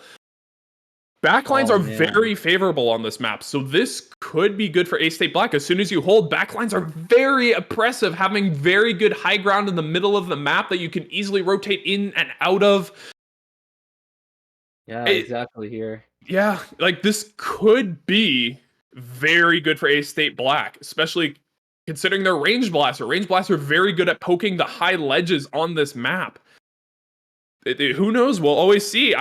No matter what I say, commentators curse is a thing. Yeah, no, we don't want to curse these guys right now. sorry. Sorry, A-State Black. Turnpike definitely has a chance at this. They're probably gonna win this one, right? Did I fix it? I don't know. Karma's perhaps equalized in this case. Yeah. Now it's anyone's game. Exactly. Not to mention, Ship Shape is a map that is potentially lockout. It's just easy to lock out, especially with that layout, with the choke point being directly at spawn. Yeah, and then when someone's in that choke point not letting you get out, you have to rotate right into a pit. Oh, That's your other option. It's a battle of mediocre choices. Oh, exactly. You just need to pick your poisons. Surely your decision will not be for nothing, especially in a Splat Zones map, which the matches can just end extremely quickly. Yeah. But we have... Speaking of the map modes ending very quickly, on the Fantasy Pick'ems, there is a question for which mode will have the most knockouts per game played. I am wrong so far. Oh, what'd you do? I picked Splat Zones, and I think we've had more knockouts on tower control, I believe, than any other mode so far. Yeah, probably. I don't think we've seen a knockout on... We've never seen a knockout on Clams, nor on Rainmaker. Yeah. Probably TC, yeah. Yeah, I mean, Rainmaker, Clams, they're hard modes to knock out on, but it can happen, and it does happen, but very difficult to. Very map dependent if it can happen. Oh, yeah, no, it really is dependent on the mode. Not on the mode, but on the map. Wonder if we're gonna see any comp changes to make up for the range disadvantage that Yeah, Turnpike is at, or if they're just gonna keep running. If it ain't broke, don't fix it. will we finally see the V-Charger played on Turnpike? Are we gonna see the Dynamo played on Turnpike? I don't know. Or will we see, like, another just switch up in terms of A-State? Because their weapon pool is diverse here. We've got a lot of... We have a couple blasters aside from range. I'm seeing Luna here. I'm seeing some Splash-O-Matics here as well. They have just Tri-Strikes in their disposal. I'm seeing Dap Nouveau here as well. Oh, I guess we won't have to keep asking for long, because here we are in the next game. Weapons locked in. Everyone ready to go. Hopefully A-Stake Black can keep the morale up. We're going to see back to the 52. The V-Charger is real! The V-Charger is real! The V-Charger's finally real. Turnpike has a backline. It's not on Rainmaker, but we are seeing it on Zone. Still a backline favored map.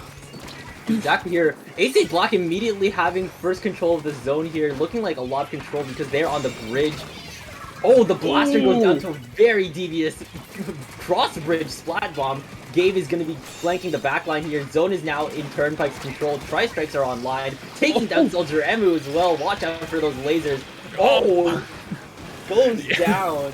Turnpike making a very aggressive opening and is going to get the zone.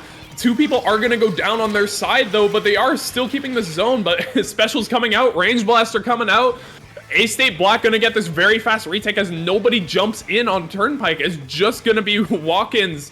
And so this Junior's going to be left all by themselves, desperately trying to paint the zone, not let A-State Black keep the zone. But that's a lead swap and the Junior goes down. Is this going to be start of a stagger loop? A-State Black really needs to not stagger. That's very important on this map. You want to take your fights as a team. Fortunately, it looks like they are going to do that. Not going to stagger at this point yet. Yeah, it's looking like a very tricky time for the rest of Turnpike trying to go in. Sun has brought out the vac here. I think this is a push now for Turnpike. That's 2 down for Turnpike, though. Looking like numbers are dwindling. Stormcoder is going down to the whale. Is that 2 instances of whale? That is! From both the Stringer and the Half Gallon. They're at 36 now.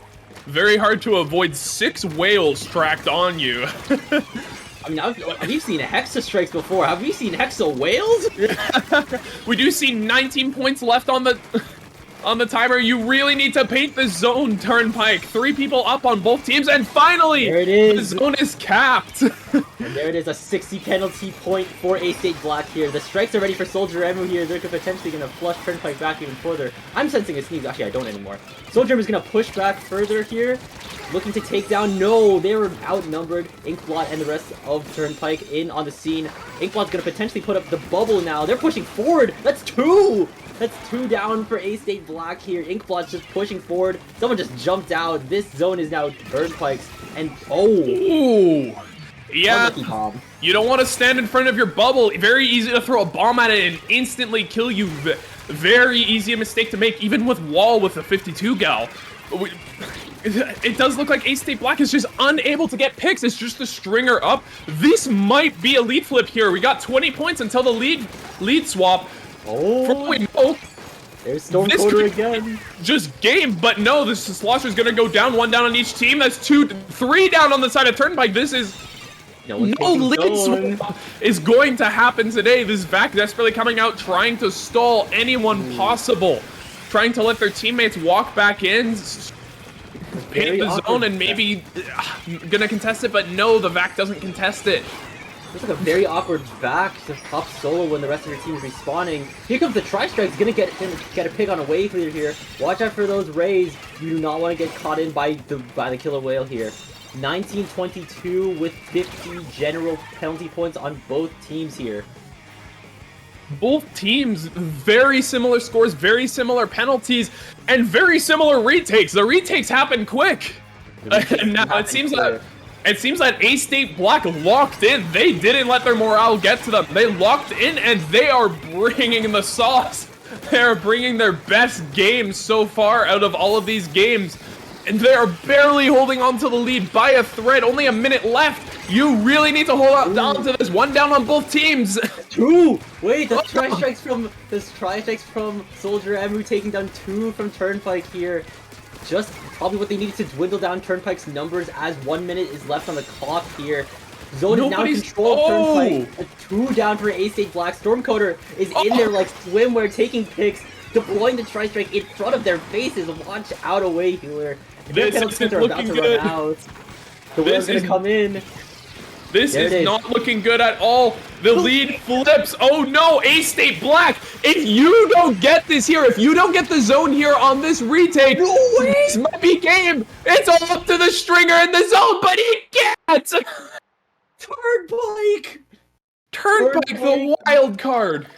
Turnpike, you mad lads. Almost no stats on this team, comes out and defeats the 6th seeded team. 3-0, not even close.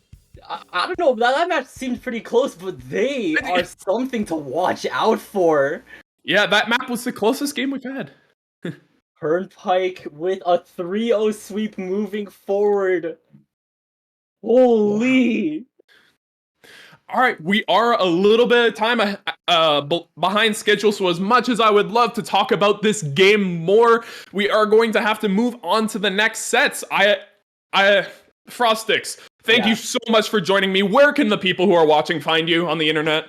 Of course, if you've watched any SOS streams that I am in, you can find me on the site formerly known as twitter.com at TK_Frostiix, and now recently you can find me on Blue Sky at Frostiix Blue Sky Social, and I'm also writing a web novel on Wattpad. That's aside from the point. Read gap here. Astro Dwarf, what about you? Where can we find you? As you can see down below, right below my name, you can find me on YouTube at youtube.com/@astro_dwarf. Thank you very much, everyone, for watching. We will be moving on to a new set of commentators, and thank you, Azus ROG, for sponsoring the prize pool for this game. Shout out Don't ROG. forget to type !Azus to Azus in the CCA Twitch chat, I believe, to learn about their elite rewards program. Thank you very much, and goodbye. See?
said we let it go, but we settled for the last. Couldn't let you want it though. Who am I to let you down? No. Who am I to let you down, down,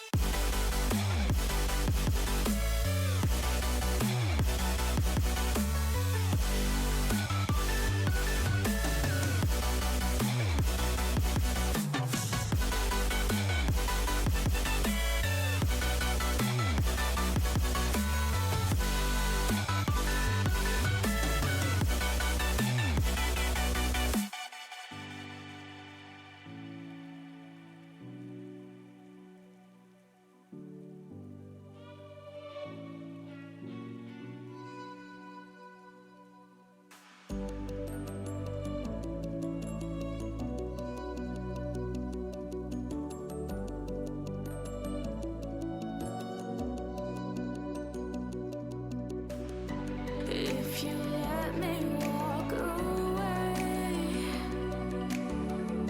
maybe then we'd lose it all. No.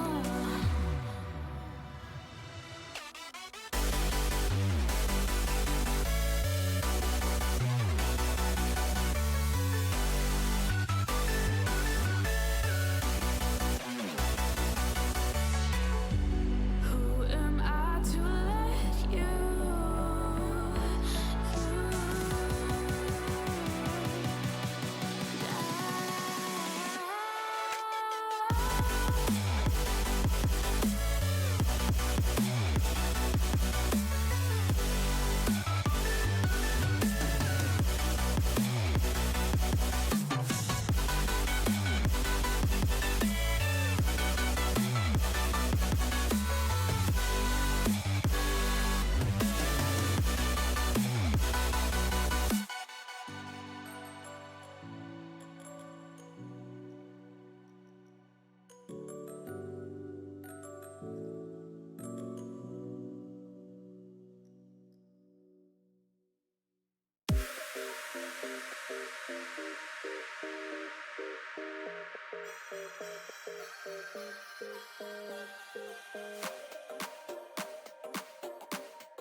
Inside lane, missing exits, glued to the pavement. Between the lines, I'll keep my gaze straight ahead as the last stop flies by. No more waiting for the gun to fire. No more walking through revolving doors. I've gone around once, I don't need to go around anymore. Break away, forget your sober case. Stop dwelling on empty words. Stop stalling in the doorway and cancel the cruise control. Switching the manual. Don't you wanna feel right?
Stop stalling in the doorway and cancel the cruise control. Switching in the manual. Don't you wanna feel right again? Don't you wanna feel whole? Don't you wanna feel?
said we let it go, but we settled for the last. Couldn't let you want it though. Who am I to let you down? No. Who am I to let you down, down, down?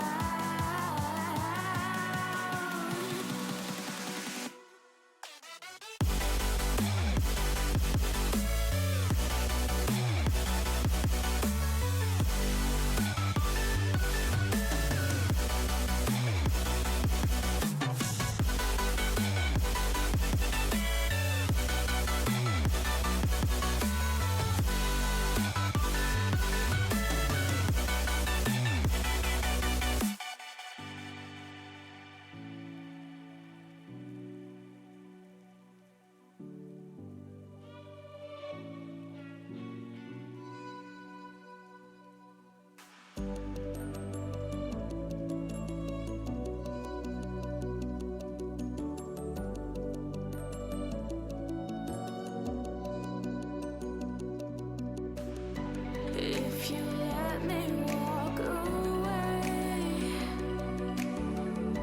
maybe then we'd lose it all. No.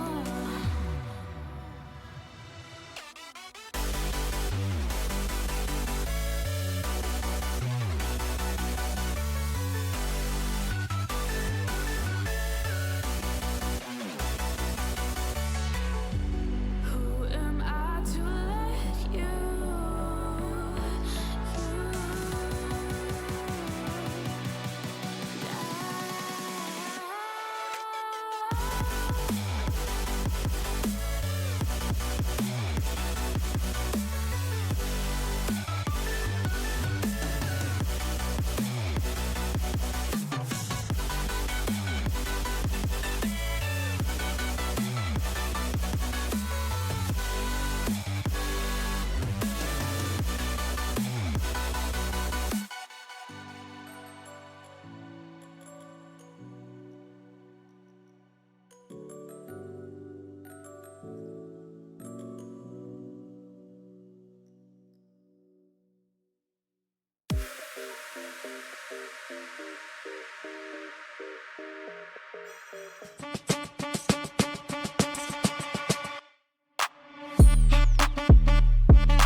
Hello, welcome back.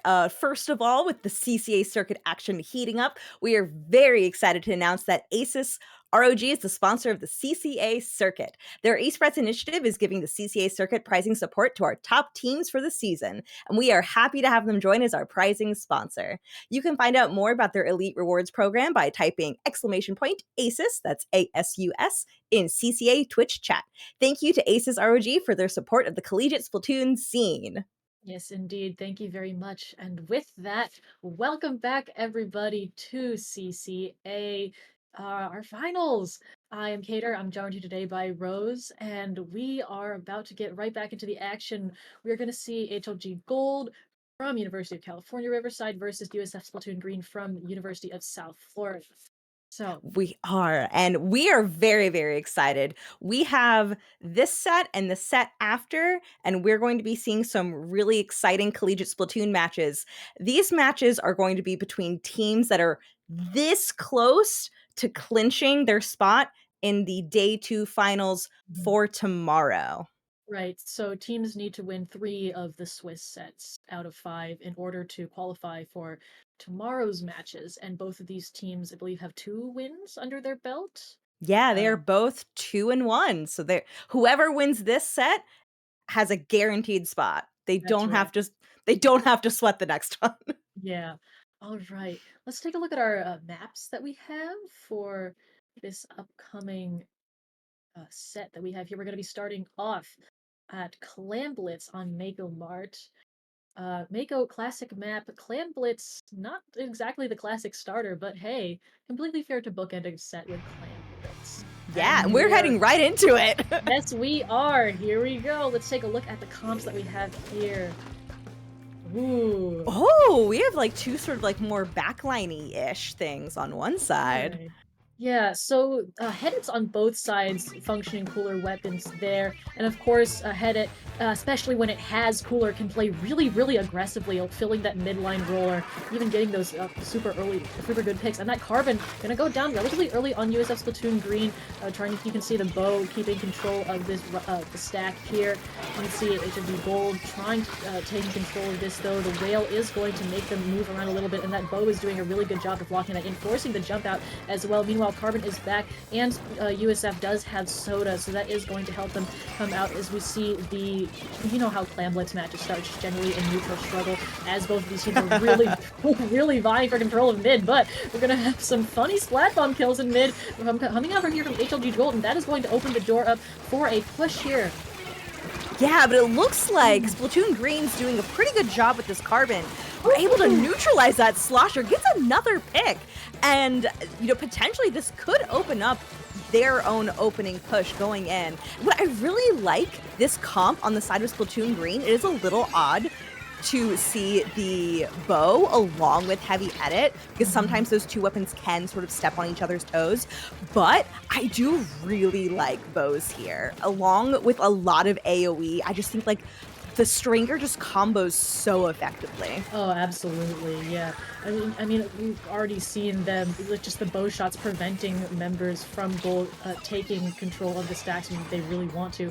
And both of these teams having a good number of clams with them. We see the strikes coming out from Gold, so they have a decent amount of map control here. The members of Splatoon Green are coming back out, but Gold has a power clam and is going to look to push in here, I believe. They do have to watch for the Soda, though, and have to watch for this Carbon that has been such a nuisance. Looking for the burst combo and the vertical flick here. Does get a burst kill. We do have the Whale active as well. It's a really nice bow pick right there. Awesome work here. And with this defense work, no push happening for Gold, as Splatoon Green now has the economy in their favor. They have to watch out for the Zuka though, but they are going to get the clam in. Splat Bomb might mark. Yeah, that's the end of them, unfortunately. Yeah, I don't know that this bow's going to get that other power clam in. So that is going to be the end of their first push. Only able to get in the power clam and one more clam. Those of us who play Splatoon know that getting to 77 really is... You've got a ways to go. It is very easy to lose that lead. Look at how far up these strikes are as well. They are. So really just like both teams, like this is still effectively in neutral despite points being on the board for Splatoon Green. So really both sides need to be very careful. Clam Blitz, you know, you want to be blitzing when you have the opportunity and to move in quickly, but that doesn't necessarily mean you want to be blitzing 100% of the time. Yeah, you know, there's two steps in Clam Blitz. First step is Clam, second step is Blitz. In that order. You sure can't blitz until you got the clams, and it does look like Gold. Speaking of getting the clams in, a dead midair from the Carbon roller, but still gets that pick in. Carbon goes for that pick on the head as well, but Soda was active, so we see both of those clams in for Gold. Takes them down to 60, but still relatively close, especially with only an 11-point penalty on the side of Splatoon Green, and they have 2 power clams on their side as well. We're heading into the last minute 30 of our match, and both of these teams have been putting up a very impressive defense forces. It really just has kind of felt like an extended neutral situation. Bubble under basket, but unfortunately a little isolated. Carbon is going to come in and get some picks here. Gets one, this gets two. Carbon! They're putting in so much work. Grabbed another pick from them into a wipeout. That was a full quad from them, and they are just having a field day under the basket here. Do get taken out, but not before their team can get all the way to 16. They still have clams. They're still getting them in. They could end it. Oh, they have enough claims to end it. They're going to choose to go for the Zuka here and unfortunately get taken out. Minute left. There it is. Oh, the sneaky little clams there at the end. Yeah, I was going to say, they still have more clams on the board. You still got to watch out. Yeah, you know, we saw what looked like neutral for a very long time until the floodgates opened for Splatoon Green. Really, that carbon coming in and Oh, getting, man. well, not, of course, you know, we talked about, you know, you got to have the clams for your Yeah. blitz, But they did. They but had the clams. they did a very good job of making sure they had clams on hand. So Right. when that carbon really took down almost single-handedly the other team, like, the gates open, you just throw in the clams. Yeah, and I think somebody threw the power clam to the carbon as well, because it was like, oh, they're already under the basket. They already got two picks, the assist, and the third pick, and they were like, just throw the clam to the carbon and they'll make it in. They're That's right really there. good teamwork right there. Yeah, that was excellent, and I really like what I saw. Do you think we might see any switches in how USF Splatoon Green now plays this next game? I think when you have a carbon like that, you end up having to devote a lot of mental energy to where is the carbon. Because if you don't, then the carbon comes and kills you. There's a But if- carbon sharking plant! Carbon sharking plant! But then, like, you have less mental energy to devote to other tasks, right? Like, I've seen this happen because on I play on Stu for Purdue, and we have a carbon player shoes on our team, and when he can just go around and run around and get picks, it's either it's basically all of us are enabling him to get picks. He'll be like, "Hey, can I get paint for this person? Can I get paint in this area?" And all of us go, "Okay, cool." And then 2 seconds later, he's like, "Yeah, I got 3. Let's push." So I think it's kind of the same thing here. You have to make sure you're not setting yourself in positions that the carbon can reach, right? Like dropping Yeah. all those ledges. You really have to watch the ledges. And I think Mako is just a good place for carbon because it has That's so a many of great those. carbon map. I mean, it has so many of those small ledges, especially. Like, there's a lot of. Every map has ledges, right? But Mako has a lot of smaller ledges that the carbon can actually reach over, or especially those stacks where they can burst combo on them, right? We saw a lot of the burst vertical combos coming out from that carbon there. So I think really a lot of it is going to be like keeping eyes on the carbon, and then just also making sure that you don't put yourself in positions that are vulnerable to it, which is, of course, easier said than done when they really thrive off of those catching you unaware, really. Yeah. I wonder if USF Splatoon Green maybe has, at least for eliminating that mental load. I find point sensor can be very helpful for calling out where like Yeah. a sharking carbon is if they have some sort of point sensor weapon that they can switch to. Yeah, I know I play V Heavy a lot, and so I just spam Wave Breaker, which also does a similar thing. It helps. Yes. All right, here we go. Mahi zones. Let's see what we got here. Did we have the splash last time? Oh, good question. I don't recall. We Well, were we got a looking so new- much at that carbon. We have a Neo Splash. Whether we had it before is... I guess you guys know. I don't. But it is going to... Regardless, it is really, really going to help in that paint output and enabling that carbon and being really good support. And of course, you got the bow Two go here and down the already edit. on gold Ooh, side. yeah. Wow, okay, so we do already Ooh. have this edit taking nice positions. With Mahi zones, you do have to be careful not to like necessarily super overextend, Right. but also you do want to make sure you are pressuring the lockout situation. Yeah, and that soda placed really nicely as well, so that when their teammates go in to come support them, they have that backup. We have 2 specials going to come out here from gold, both the Zuka and the Strikes coming back in to take the zone, and it's still not flipped somehow, or it is for just a second. Really nice pick here from the Slosher. Already going to get into these more aggressive positions, using all of these ledges to their advantage. We got the shot in here as well.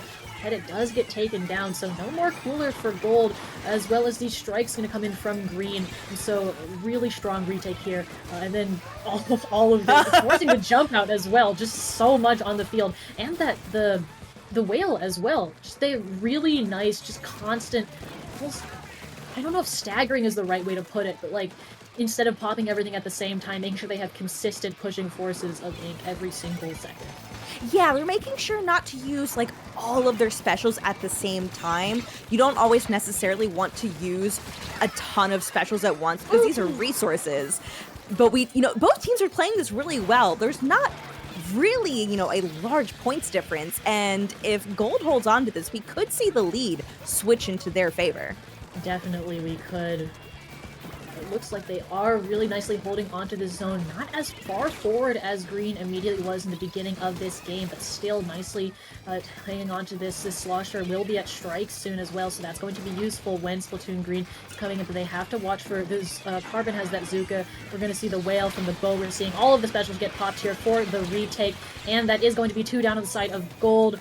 Successful retake on the side of Green, and forcing that jump out from the Slosher, though they do still have strikes. Yeah, that's probably why they jumped out. Yeah, preserving that special, very important. I want to make sure. Yeah, and there those is. strikes are being popped now. Obviously, you know, not able to cap the zone, but able to hopefully just secure some space. But Gold's having a hard time getting back in. His counter strikes are popped, and that Bow getting a really good pick. But we do have the Cooler out on the side of Gold, so anybody who had Cooler, who went down, is back immediately. But unfortunately, they are going to have to cap this soon, because if they don't, Green is going to take this win. And with that Carbon canceling the Zuka there, I think that might be it. We do have the strikes coming out, but that is 3 down on the side of Gold. We saw it went to about halfway painted blue, but just not enough to neutralize and then cap. Yeah, I was gonna say, I think those strikes, the first set after the Slosher jumped out with the strikes, when they had those strikes to come back in, I think they almost might have been a little bit early, because one of the main functions of strikes is acting as a smoke screen. Ooh, nice fist bump there. Yeah. But smoke screen for all of the chaos that is, you jump in with the strikes, right? Yeah, and it looked like people were not quite ready to move I was in gonna just say, yet. I think it was like the strikes came out, and then we had some people drop into the zone. But by then the strikes have been painted over. But I do think that like jumping out and saving the strikes was a really good move for a retake. It just didn't quite work out. Yeah, you know, Mahi can go by really, really quickly. yeah. Maybe that's just not HLG Gold's map. Maybe not. But they're definitely feeling the pressure now, because we are coming up on match point, because this is a best of 5. If USF Splatoon Green wins this next game, they are taking the set, and that means they are also guaranteed a spot in tomorrow's finals. That's right. Oh, big pressure, a lot of stuff riding on this match point here. Yeah, so what is the next map that we are going to be looking at? Potentially, yeah, this is going to be a set point for Splatoon Green. We are moving into a tower control map, and this is on that's Inkblot. Yes. Inkblot Tower, good old classic from the... Can I say classic from the days of Splatoon 2? Has it been too long? I think we could call that a classic enough. I don't know. I just remember, like, if people weren't counterpicking zones, it was always Inkblot Tower that they would go to. Absolutely. Like, I think I saw more Inkblot Tower games than anything else, and I still do, honestly. Yeah, I still see this one counterpicked all the time. So I feel like, you know, most times if you're playing competitive Splatoon, you have a lot of familiarity with this map mode. I will say, we did see really strong paint on the side of Splatoon Green's comp with the bow and the splash and everything. And since we're moving into Tower now, I do wonder if they'll switch off the splash to something a little more damage focused, perhaps. Nothing against splash, of course, it's still a really useful weapon. But I do wonder if they're gonna go for maybe even more of that like AoE feel like they have with the bow. They could. Looking at our statistics we have, I do notice that USF Splatoon Green has a very high win rate on tower control. Like, they've won tower control maps 75% of the time. Really? That's pretty dang good. Yeah, so they might be feeling pretty good moving into this. They've already got that momentum of being up 2-0. So HLG Gold's got an uphill climb, but we're not going to count them out just yet. Absolutely not. I mean, very sweet. Hey, always completely possible. It could happen. It could happen. We do love to see it. Yeah. I will say, like, both of these teams playing Headed as their cooler weapon is very interesting, because I'm as a Headed player myself, more credit, we have a Zap, and so I'm very used to the feel and seeing other teams play Zap as their cooler weapon instead of Headed. We are still gonna see the splash here, blaster and Zap. And the charger. We got a big switch, so that hero shot is staying, but we've got custom blaster we have the Zap as the cooler weapon now, and then we are going to bring out the ZF Charger. So this one, pretty aggressive charger. You got the wall, you got the strikes as well. And now you have the, probably a little bit easier to place the coolers with the head as well. Ooh, immediate, nice direct pick from the blaster there on the carbon. They do go down as well. But yeah, there's the soda, there's the whale, there's the strikes, all of this coming out. And Splatoon Green's got a lot of mid control all of a sudden with those specials coming out there. And all ganging up on the charger. A little mean, but I completely understand. You gotta do it. You gotta, you know what, as a backline player, you gotta do it, but come on, why? Yeah, and what I really find interesting about Gold's comp, like clearly they saw what we ran the last 2 games was not working against this team. We need to change it up. And I can see like Blaster, obvious pick for tower control. If you've got a Blaster player, their favorite mode's tower control. And I think they're going to be a lot more aggressive here, but they are going to have to be careful to not get caught off guard by the carbon over on green side. Yeah, absolutely. We do have the Kraken here, a couple picks down on the side of green, and so Gold is going to take this opportunity to move up, turning up that Zuka as well. They are at checkpoint 1. There's the Kraken going in, taking control of Plat, looking for the picks. Doesn't quite get them, though, and is going to have to back out there. We do have 3 members on Plat. The strike's going to force. They really need to get control of Plat. Need to take out this carbon as well. Make sure. They heard me. You can't have the carbon sharking on Plat when you're trying to make an equal tower push. Ooh, and Tower Rider gets cut out because unfortunately they don't have control of bats here, which is where Splatoon Green is setting up and placing their defense, especially the headed right here. And you can see that is completely successful, taking them out, but not before they get through that second checkpoint. So HLG Gold, if they build up for a next push, that is going to make getting more points on the board a lot easier. But right now it is Splatoon Green's turn to be in control. And can I just say, HLG Gold not being gold is really messing with me. I know. It's so confusing. But we are moving up. We see that, Carbon does get called out, forced to back up a little, but they are doing a really good job of pressuring in. Green's really racking up points. One person down on both sides of teams, but the push is not over yet. We do see taking out that headed, really, really awkward place to be. We have a jump coming in. The push is not entirely over yet, but Gold's doing a good job of just trying to push this tower away and to make sure that they don't get the lead here. Look at a little bit of an awkward angle from Green here, but still maintaining presence around the tower. You can see the bow here up, trying to get placed in bats, but a little bit isolated. And that's 1, that's 2, no, triple! That Zuka getting canceled on the tower, and Silver is going to come in here and try and get some more points on the board. 51-43 right now as the Blaster takes the tower, and I think that is finally the end of that push, but wow, they kept that presence around the tower for a long time.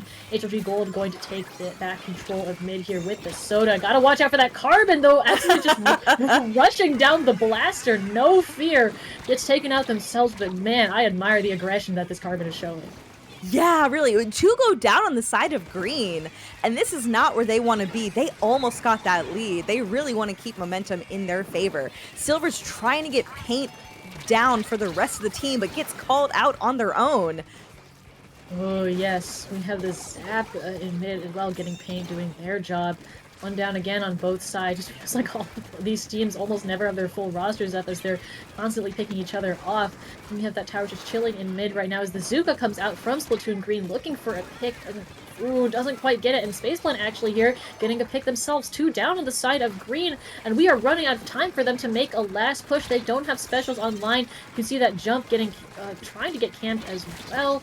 Oh, but Carbon says, no, you are not going to take me down here, and gets another pick as well. They're just making such great use of the angles from the stacks, but still members down. As you can see, the Blaster all the way up in bats there, and now they have to deal with that with only 30 seconds left. Yeah, I think this Carbon knows that really in these last 30 seconds, they need to get some picks. Oh my gosh, and Green, that was a really good pick from the bow. Calling out Painter here. Really, really good use of specials. They're going to have to make sure. They do still have Zuka. Carbon still has Zuka.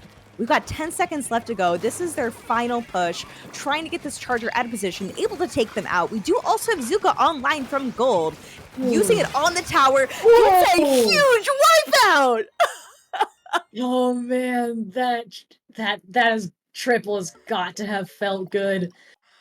Oh, that must have felt amazing. And that means that HLG Gold is still in it. In it and looking to win it. Oh man, yeah, just completely preventing overtime from triggering, from saying, hey, you know what about a GG Zuka? Why not, if all of you are trying to get on the tower, I'm just gonna blast it. And that's it. Yeah. It's like, you know what, even if you're behind the pole and I don't get like the direct on you, I'm just gonna fire another. And then Yeah, because the these shots two they indirects cover, will take you. yeah. Just man, I know that feeling all too well. The scramble to get on the tower and to trigger overtime, and you can't coordinate who's doing it, so everybody goes for it, and then It's just like rabid screaming. oh man, Oh, what but an yeah, that ending! must have felt amazing. It's a So very Gold, close match. if Gold reverse sweeps this, Oh, that would be awesome. That would be a story, but we will have to see. Man, that comp switch though, like yeah, that's and you know, flexibility at its finest. maybe they're gonna stick with this. Maybe they thought, oh my gosh, like that was amazing. Like Yeah. maybe we figured out how to take down Splatoon Green, but really that was very back and forth. We saw Mhm. USF almost took the lead there. Yeah, I will say that Blaster on HLG Gold did a great job. As we saw them landing really nice directs and picks.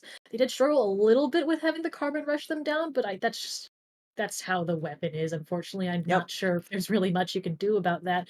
I do wonder if they'll keep it around or if that was a tower control dependent pick. Yeah, it's possible. It's possible it was a tower control only pick. I guess we'll have to see what our next map mode is heading Yeah. into game 4. So And we will be yeah. moving into Rainmaker. Yeah, we've got Museum, I believe. Is that Yeah. Museum? Yeah, that's Okay, yeah. museum. My knowledge of the maps is being tested. We'll be heading into Rainmaker Museum. And if HLG Gold is able to clinch this, then we're going to be having our repeat mode be on Clamblitz for that 5th game. But Yes. first, with Rainmaker Museum, do you think this is another map that feels really nice for Carbon? Or are the ledges just a little bit too high? I would say I think Carbon can eh, like it's not one of the ones where Carbon goes like this is my favorite place to be, right? It's no Mako Mart. Yeah. We haven't seen the Carbon switch off, so I do think that they'll stay on it. Yeah. But you don't I mean, even in Inkblot, we saw those really well defined oh, uh-oh. You're Even speaking from the void. Yep, that's me, the void. Even in Inkblot, we saw those, like it's really nice to be able to have those small ledges in mid, in bats, all of that. So that's still places for them to work. Yeah, so that I wouldn't be surprised. Yep, we still have that Carbon, no comp change from Splatoon Green. We still have the Blaster on the side of HLG Gold, but no Charger this time. Chris is Yeah. back on the Headit. Yeah, back on the Headit, back on the T-Tech as well, so no more Zap. A little more aggression, I think that's definitely completely fair. All right. Yeah, and so we have both teams really, obviously we're starting out in neutral. We're going to start see people trying to poke. We do already have Rainmaker Shield popped, so as soon as there starts to be an advantage and people start going down, we're going to see people bum rushing that Rainmaker up at the first check. So many strikes. We got the Whale, we got the Cooler coming out as well. Looks like even though they lost that splash, Splatoon Green still... Oh! Alright! I was gonna say they've got a good hold on mid, and that was really quick 3 down there. I think Soda is up, so the teammates are gonna come back really fast, and actually, not as huge of a 3 down as you would expect it to be, because Spaceplane is coming in here and absolutely wreaking havoc. Look at all of those picks that they're getting out here, and the Zuka pick as well! Just chilling from mid here, they're gonna fire off that shot, and that is first checkpoint for Gold, despite having a really quick 3 down there. I think that Soda absolutely coming in clutch with those immediate respawns. Yeah, that was huge. They didn't get the pop on the Rainmaker shield, and they are down 1 player, but Gold is just trying to keep an advantage over in mid right now. We see Green's already starting to push in. One of them goes down. They do lose their stringer, but there are a lot of specials on the side of Gold. Oh yeah, strikes from both sides coming out right now. Zuka as well, Cooler. That Rainmaker did get taken out right there, I guess, again? Didn't see that happen, but we got 2 down on the side of Gold. Somehow, look, we're casters, we don't get to see everything, okay? Sometimes we're too busy looking at the carbon. Oh, Kraken expires just in time for just in time for that carbon to get a pick. And that's 2 down on both sides. Rainmaker gets reset back to mid, so we have an effective 2v2 here while the other members come and trickle back in. Ooh, and They're really trying to push this Yeah. carbon out from the side of Splatoon Green. Yeah, and they've got Zuka too, so even if they do back up, this carbon's still got tools to make things happen. Looks like they're gonna... Everybody's gunning for the head right now. Oh man, and they do get taken out, which, you know, when you have a Zuka shot and everything else being thrown at you, and... Okay, I was gonna say, how is the carbon still alive? It did get taken out, but not before they got a couple of really valuable picks, and you can see the head gonna come and reposition around the side. Not quite fast enough to get the pick on the Rainmaker, unfortunate. This Toxic Mist also not doing them any favors right now. They do have to drop. We have the Blaster looking for picks down in mid as well. Rainmaker gonna get picked up by HLG Gold again. It looks like they're gunning for another push here. We do have a 1-point difference on the board right now due to that checkpoint difference, so this push could be very big for them. We're gonna see the Kraken come in. Looks like they're trying to pressure the head here, but fortunately not quite enough duration on that to make it happen. And, Oh! Was that a direct sound? yes, that was a direct.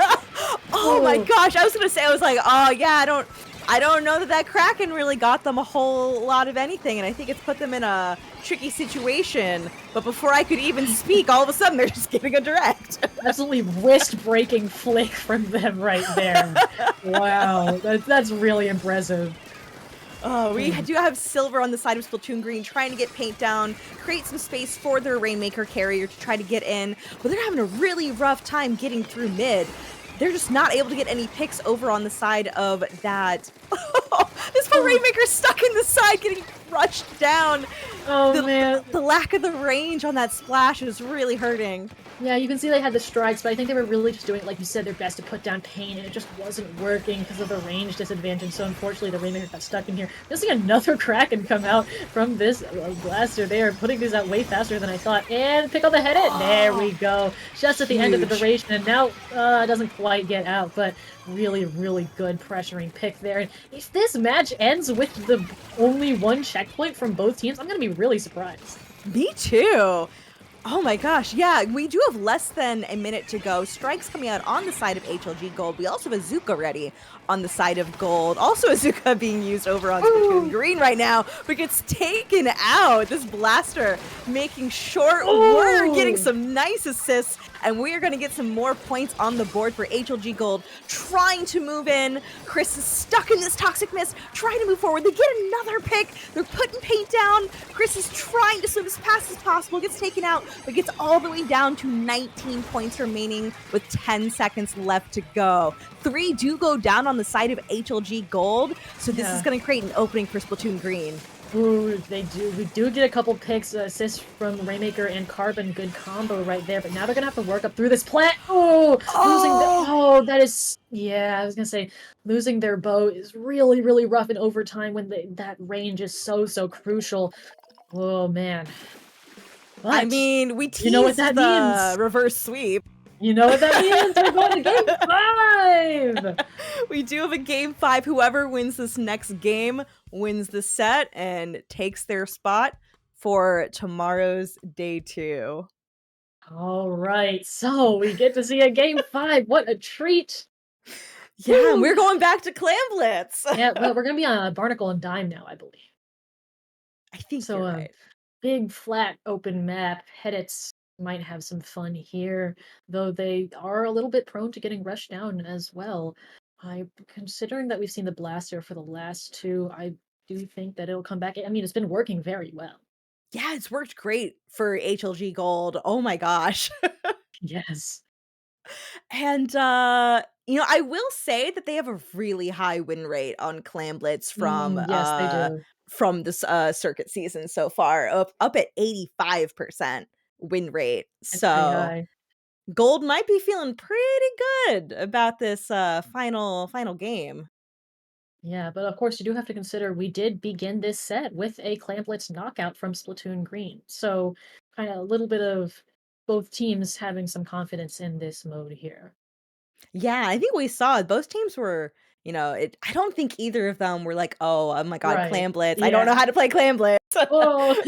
We saw that, they were doing their best. A lot of things were neutral, just because we really didn't see a whole lot of picks happening until the final Right. bit. That's right. And similar to Mako Mart, Barnacle is also a kind of small map, and Mhm. it does encourage a lot of skirmishing. Yeah, like the So I Pan do Blast pit would take wonder. 2 steps out of the pit, and Yeah, it's I right do there. wonder if we're gonna see a lot of just, like, maybe things will be in neutral for a while until people go down all at once. Yeah. You get the triple, and then everybody says, "Alright, let's take the clams that we've all been holding on to and just go immediately." Let's just go get a ton of points in this push. Right. Yeah, and that the lockout on Barnacle is really frustrating It's when it's happening to you. it's very rough, yeah.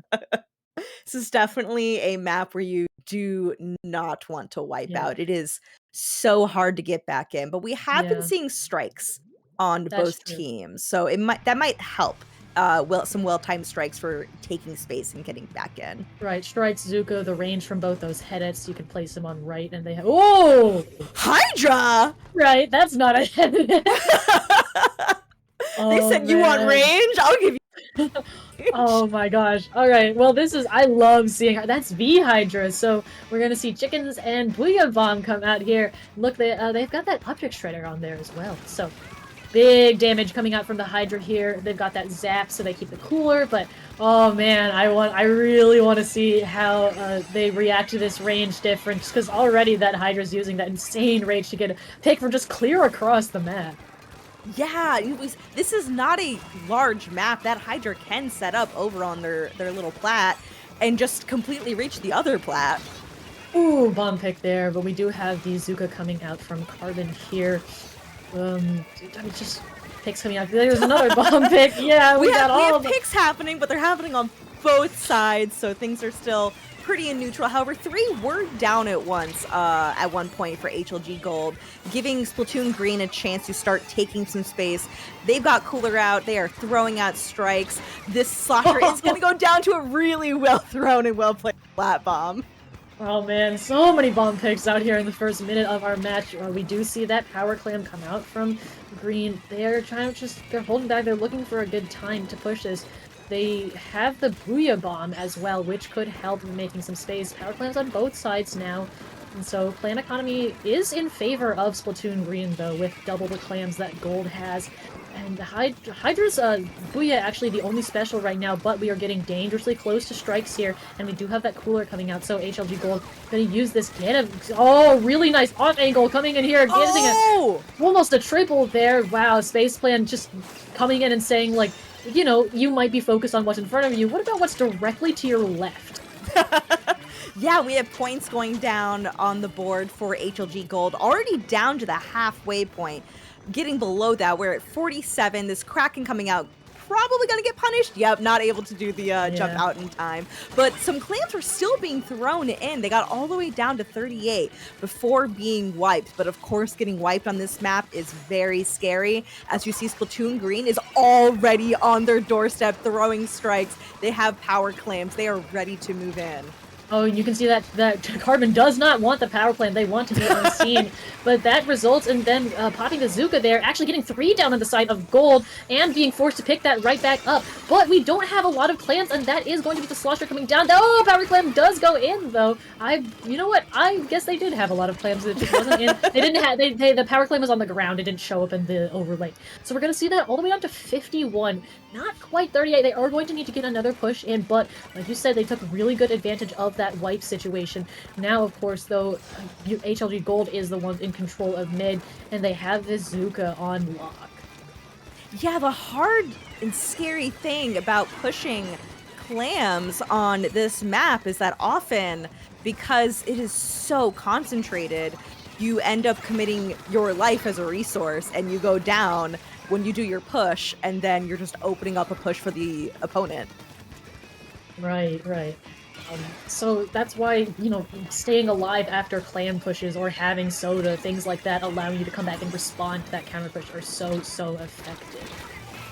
Let's see, Carbon does go down there. We have the clam from the side of Splatoon Green. They are slowly but surely making their way up. Nicely placed Booyah Bomb takes up the head as well. But the soda does ensure that these members are going to come right back. Nice direct here from the blaster. Just kind of peeking over these ledges here. And looks like they're going to go for a pick on Carbons here. They are placed quite nicely. They are. I was watching this being like, does the blaster know? Does the blaster know that the Carbon is there? Do they know? Do they know? Just holding space for now, poking in mid. They do get a really nice pick, and it looks like they're going to get another. But we do have 2 power clams out on the side of Splatoon Green. If they're able to get these in, that would be huge. However, it is completely calling out to HLG Gold where they are. Yeah, Intimidation cracking right there. I think they saw they wouldn't have enough duration to make it in time. 2 down the side of Gold. We do have the Carbon down. We just see these 2 power clams are just relatively far back. They're not in mid. And they don't have the aggression that they want to be doing. Splatoon Green is getting picks, but they're getting them one at a time, which means that by the time they get the next one, they're still in the same situation that they were before. Yeah, we see HLG Gold really just holding mid, getting picks when they can, forcing them to come to you. Make sure that you have resources able. We are below 10 seconds. HLG Gold could take this, but Splatoon Green has a lot of clams online. If they're able to push in all of these and specials. Get clams in, we see this Carbon trying to gets a really good pick. Booyah coming out, trying to make space for this Carbon. They need to throw in the power clam right now. They do. Can they get in more clams? If they can get in this power clam, that is game. But they go down! And they get wiped! That's steering to 38, 2 points off, but the wipe means they can't go in, and that is going to be our reverse sweep for HLG Gold. Just 2 frames away from making that clam in. My jaw is on the ground. I thought for sure they were going to land that, but no. They were so close. HLG Gold moves on by the nick of it. I was straight up just like staring at the results like, what do we even say about that? Oh my gosh. Yeah, HLG Gold managing to come back from a 2-down situation. Really close games 3 and 5. And now they've made it to day 2, so wow. Oh my gosh. And you know, I mean, because both teams were 2-1, now that Splatoon Green is 2-2, they're not out of it yet. They have one more set left to play, but oh man. Yeah, they have one more chance going in if USF Splatoon Green can win their next set, the final set for the day, they will move on. But HLG Gold has got their qualifier. They are all set to move on to tomorrow. All right, well.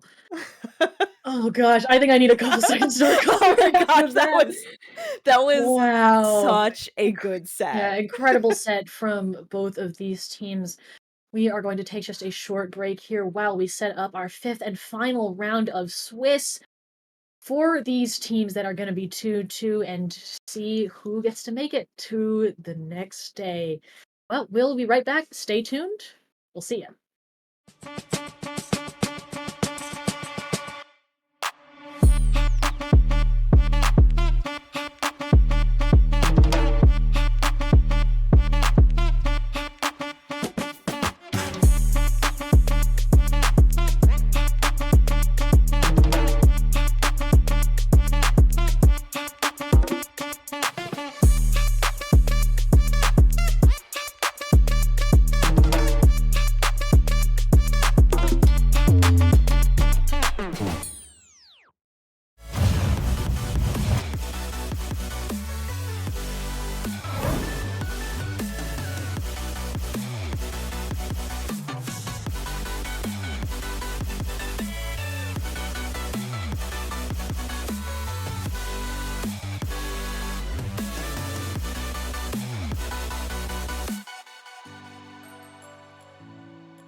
Inside lane, missing exits, glued to the pavement. Between the lines, I'll keep my gaze straight ahead as the last stop flies by. No more waiting for the gun to fire. No more walking through revolving doors. I've gone around once, I don't need to go around anymore. Break away, forget your sober case. Stop dwelling on empty words. Stop stalling in the doorway. And cancel the cruise control. Switch it in the manual. Don't you wanna feel right?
Hello and welcome back. We are on our final round for day 1.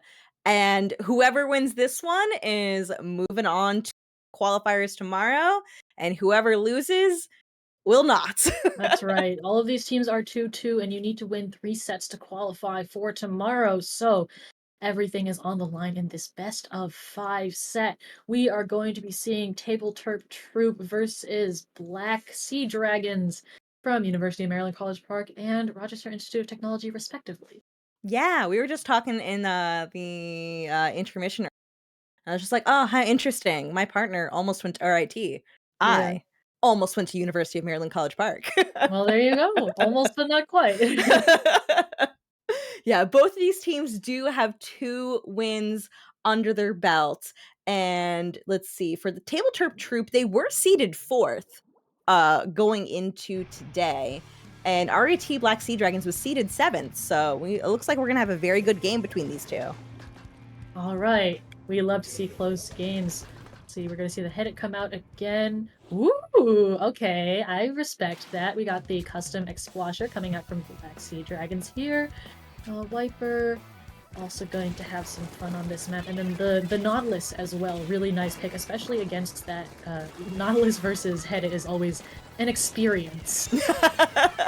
Yeah, especially this, we do have the Nautilus kit that has the triple splashdown. Right. So it can act pretty aggressively here. Yeah, and that zone, triple splashdown can absolutely take that zone. Oh, and here it is! There is the triple splashdown. Headit just managing to avoid that by funny hitboxes. And the not taking some interesting angles here. But, of course, Ramen is kind of all interesting angles, so you gotta do that. They're looking for fall off here. You're just teasing it out, trying to, scope out where people are. Yeah. It is still in neutral right now. I was gonna say, Black Seadragons got the cap, but mostly we're in a neutral situation here.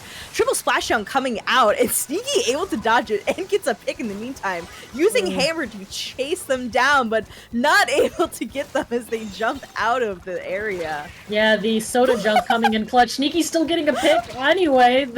Saying, if I'm not gonna get you that, I'm gonna get your teammate, and it's gonna be completely fine.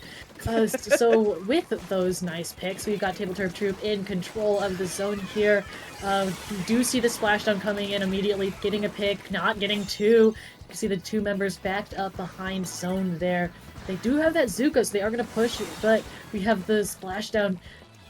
Oh, wait, this is double splashdown, isn't it? Yes, it is, because of that custom Explo. I forgot the custom Explo had splashdown. Oh, man. I know, kind of a I was like, oh yeah, it's the rain kit. Nope, it's the splashdown kit. Explo against Headit, unfortunately not quite ending very well for the Explo there. No, but TableTerp Troupe still has not kept... Okay, there we go. Getting the cap, having teammates jump in. 3 go down on the side of Black Seadragons. And now is the time for TableTerp Troupe to take some space and get points on the board. They are through their penalty points, counting down through. Once they get down to 48, they will take the lead. Sneaky pushing in, but against that crab, gonna have a really hard time. Oh yeah, alright. Stamp coming out here, just barely managing to avoid that, to immediately get Zuka shots fired at them. Oh my gosh, they cannot catch a break! Meanwhile, we got Sneaky trying to do some sneaky things here, but unfortunately getting splashed down on, not quite being able to take them out. That timer is ticking down for TableTerp Troupe very quickly, so we're going to see the crab popped here on zone, looking to get some paint down. Wiper doesn't quite get that pick on them. And we have these the Zap, I think, is putting down a lot of paint. Really nice there. We got the soda on lock, and the splashdown does get taken out, though. So, despite getting the pick back on the zone, they are not able to keep it, not even with that second splashdown, and that's 2 down now. 3 down. Yeah. Black Seadragons did use their resources and just were not able to get picks or control of that zone. So TableTerp Troupe has a really solid advantage right now, and they have the lead. They are going through those penalty points very quickly, and they're already, their score is at 13. So once they get through penalty points, very shortly, they're going to start going in, but 2 go down on their side. So now we do have lead zone change back to Black Seadragons, so perhaps if they're able to get in some nice positions. Sneaky taking down some people, 2-3 going down on the side of Black Seadragons. It's just a lot of back and forth. Yeah, Sneaky doing a lot of work. Oh, we got some switcheroos happening here, what with the splashdowns and all. Still getting in some damage on that X-Blow. I think I thought they were just gonna look for a stamp snipe on them. Honestly, yeah, there it is. Throw everything you have in the back line, why don't you? Of course. You're like, no, you're not allowed to live. And you have to live, not allowed. Do not play the game. Go home. Go home. That's what I'm thinking. As a frontline player, I'm like, get out. We do have the jumps coming in. That penalty is almost gone. Plus, that Knot does still have their splashdown. We're going into the last 30 seconds of this game. Sneaky again looking to take these off angles, get these picks from people that aren't looking. Ooh. We do have the stamp at the ready.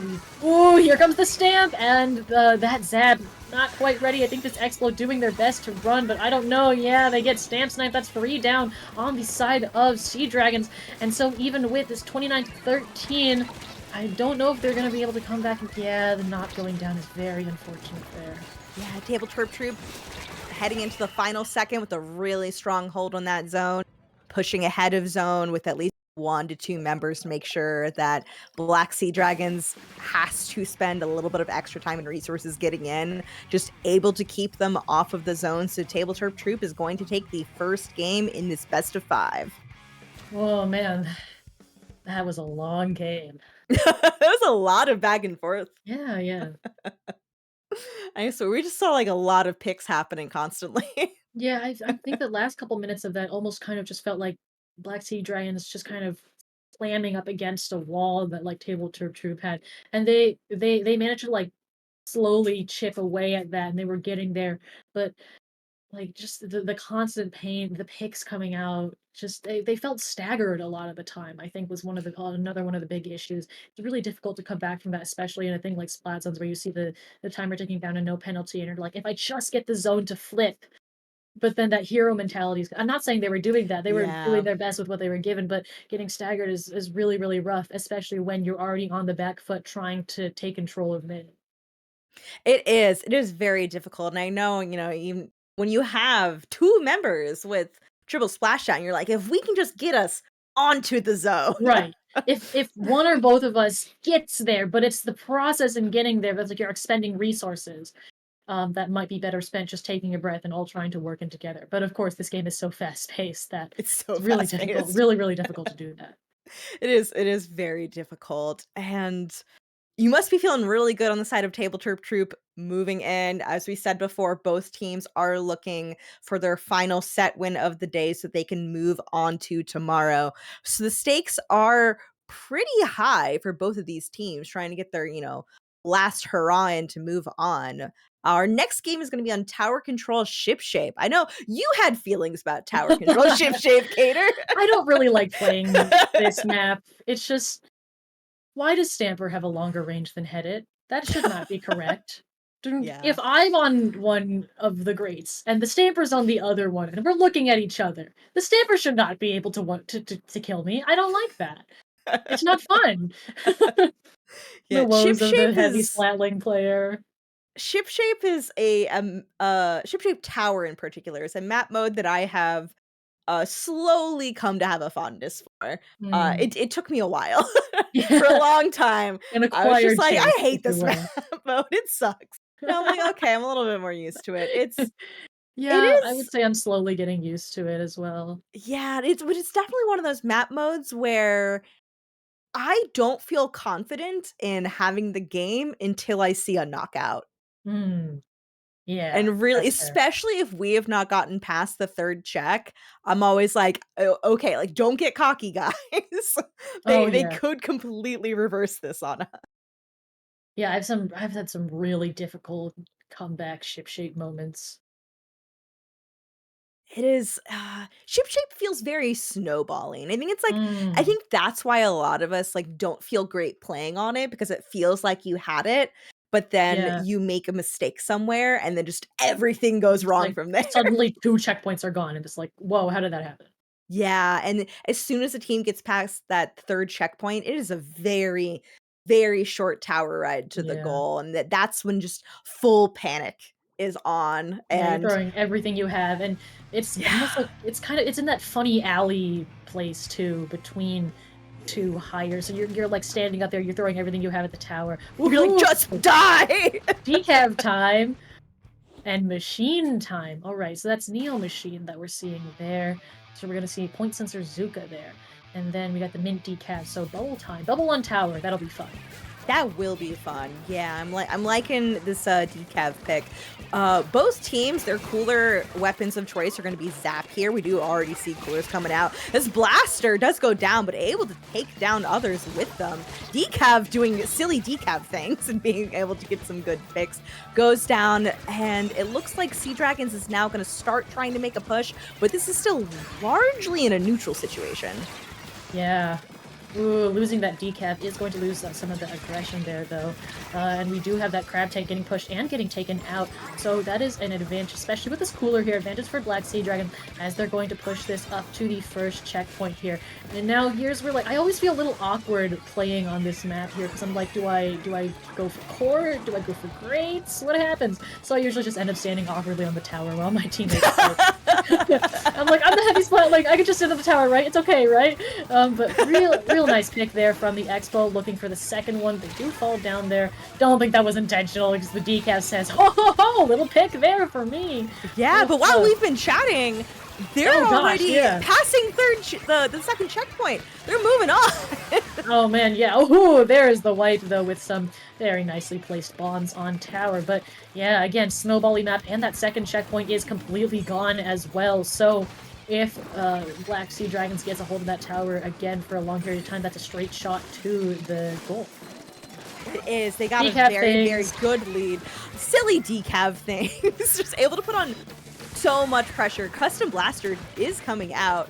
And yeah, so I would like to note that Black Seadragons is still running triple splashdown. They switched some weapons up, but they're still running 2 triple splashdowns. Look at all those splashdowns. That's 6 whole splashdowns. That's a lot of splashdowns. Like Seadragons getting that cooler up. These point sensors are doing a really good job of calling out where people are, but 2 do go down on the side of RIT. We do have the triple splashdown at the ready from this Explo, and 3 down on the side of TableTerp Troupe, able to start moving in. TableTerp Troupe's gonna really have to try to come in here all together as a group, but it looks like we have a little bit of staggering going down, and I completely understand it. This is a nerve-wracking situation to be in. Oh yeah, again, and here's where you start panicking, right? They're all here. They're freaking cooler on the. And you're just like, on the tower. That cooler on the tower is just insult to injury at that point. Like, there's like 2 seconds left in the game. Oh, let me get all of the benefits. Let me get one more cooler. Deployable cover. Yeah. Oh man. That's what I do when I switch to Zap in solo queue. I'm just like, oh, we have 2 seconds left on tower. Deployable cover. Let me just add 1 to my cooler count so it looks a little better in the end screen there. So it is tied up now. Yeah. Yes. That game went by fast. Yeah. I mean, really drawn out Splat Zone's game into tower control game. Yeah, I feel like ship shape, it always goes one of 2 ways. It's neutral forever, and it takes a long time to really start having a solid push, or it's over super fast. Yeah. Well, we got the latter in that tower game. Silly ship shape things. Yeah. But we are moving on to our third game here. Rainmaker Manta Maria. Ooh. This one's fun. I Yeah. will say very high win rate for Black Seadragons, almost 78% win rate here for Rainmakers. So seems like they like this mode. Yeah, and, Manta is an interesting one because you do have, your 2 different routes you can take. There is the way you can go when you're pushing through the right, through that sneaky area, Right. or you can try to push it more on the left, and it really depends on where people are set up. But it's just, there's something really funny about going through sneaky, where you're just like, ha ha ha, I snuck through. Yeah, gotcha. I mean, of course, It's a high risk, high reward. Yeah, I believe there's one. I don't remember who or where, but I saw a team try to take the Rainmaker through there. The Rainmaker jumped for the wall, thinking a teammate would paint it for them, but they didn't. So they kind of just bonked their head into the wall and then fell off the map. It was very sad to watch, but it Oh was no. very funny. Well, as much as I wouldn't wish that on either team here, it would be really to catch on stream. It would be, yeah. I've also seen like even like top teams, just you know how when you gun for mid at the beginning, there's that little tiny ledge that you have to paint to jump over. I've seen teams spend like 2 seconds jumping at the wall because they all think that the other person is going to paint the wall. And it's just 4 squids, and then eventually one of them goes, "Oh!" and paints the wall. Fine, I'll do it. Fine, I'll do it myself. Yeah, Manta's a very large map, which always makes it really interesting. Rainmaker still is it can be a fast mode. Yeah. So you never really know if it's gonna go over really quickly or not. But it being a larger map mode, and I think just like with certain areas like bunker are Mhm. I think it's gonna depend on what weapons we see from both teams here. I know some slosher players love Manta, love taking that bunker area. And Yeah. I've seen other frontline, like I've seen like Decavs love Oh, taking yeah. control of the street. Sploosh! We have oh no, I do have a friend who loves Sploosh here. Hey, what's going guys, what's happening? Why is there a Wellstring and a vanilla ink brush and a V-Sploosh and a 52 deco? Hey guys! Guys! They're cooking. What are they cooking? What is on the stove? I don't know. I don't know what's in the pot and I'm scared. It's a surprise. Oh god, oh no. Okay, we do have members Okay. of both teams going down. Look at the paintbrush on the grapes. I can't. Wellstring does have that really good object damage, so I can see how they Yeah. brought it out for you. But goes down. Yeah, the paintbrush was running in circles on the top grain. You can't Okay, catch we're me. going to see TableTerp. Nice cooler placement right in front of that Rainmaker. They do take it to that first checkpoint. Well, we do see, though, Wellstring nicely positioned here, and that whale also coming in from the bunker area. Got that stamp, though. Gonna look to get some picks in here. Ooh, gets canceled. Yeah, stamp is like a 50% shot of just not working sometimes, and I don't know why. Stamp is so inconsistent. It's Yeah. like, I feel like both playing it and playing against it, either it is a menace and it is a monster, or it like dies immediately. Yeah. Oh, there's the brush. There they go. Unfortunately, they do go down. You know they wanted to have some fun there, but unfortunately not getting the picks that they wanted. Fish is going to come up here and look for something around the checkpoint. Nice. Oh, it's a Nice nice pick. pick here. It's Can one. they get the edit? Oh, No, going unfortunately. down. Not quite, yeah. We got some sharking going on? Question mark? This is the ink brush, so I think they're just waiting for somebody to drop down onto the check. Oh, this might be. Oh, this Oh, might be are time. they This might be cooking? Are they time. cooking? Oh, the Rainmaker Oh, they dropped! missed! Oh, there's the whale! There we go. There Whale we pick. go. Yeah, I don't know if the Rainmaker was just moving forward or if they knew that the ink brush was coming and called it out, but now they're a little bit stuck, but they do have jumps coming to them, and they have a lot of mid space right now. Oh, brush! Yeah, they get stuck on that. Yeah, the into combo of Wellstring. the Wellstring just painting under that Rainmaker's feet. Sneaky on the Sploosh, getting one. Okay. Yeah, that Sploosh's lack of range. High damage, but unfortunately the range not doing them any favors there. And lead switching to Black Seadragons. Yes, lead did switch. We see the ink brush trying to do some silly ink brush things. It looks like Black Seadragons is trying to take space where they can, but they don't actually have like a ton of paint. They're really relying on this zap to put out some paint. The Wellstring's not too bad about painting in certain areas. Yeah. But really to get like quick paint for this blaster and the ink brush especially to help them move in, this zap's got to really be on their tail painting for them. Yeah, I was gonna say this ink brush isn't exactly enabled, but they are still making this work. And this blaster is doing huge work with the slightly lower amount of paint that they have. Are going to get called out by the Headit there, but that was really nice special. We have almost 4 there are 4 special. Oh my gosh!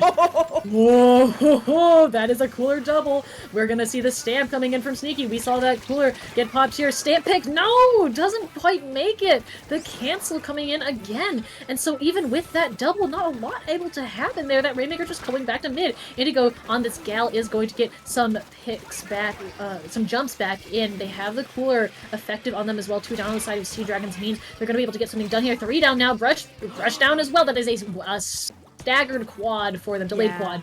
We and see so, TableTerp's moving quickly, taking that lead. They get the jump. Oh, they go all the way down to 27. Yeah, you want to make that jump whenever you can get quick points. And they pick it up again.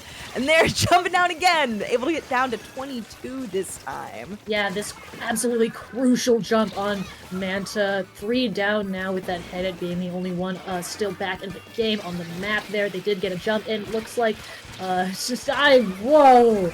Alright, that was some nice movement there, but unfortunately not quite enough. Now Fish is going to try and take this through cut.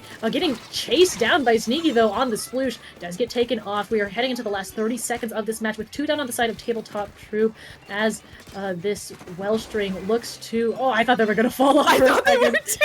Oh, that was really close.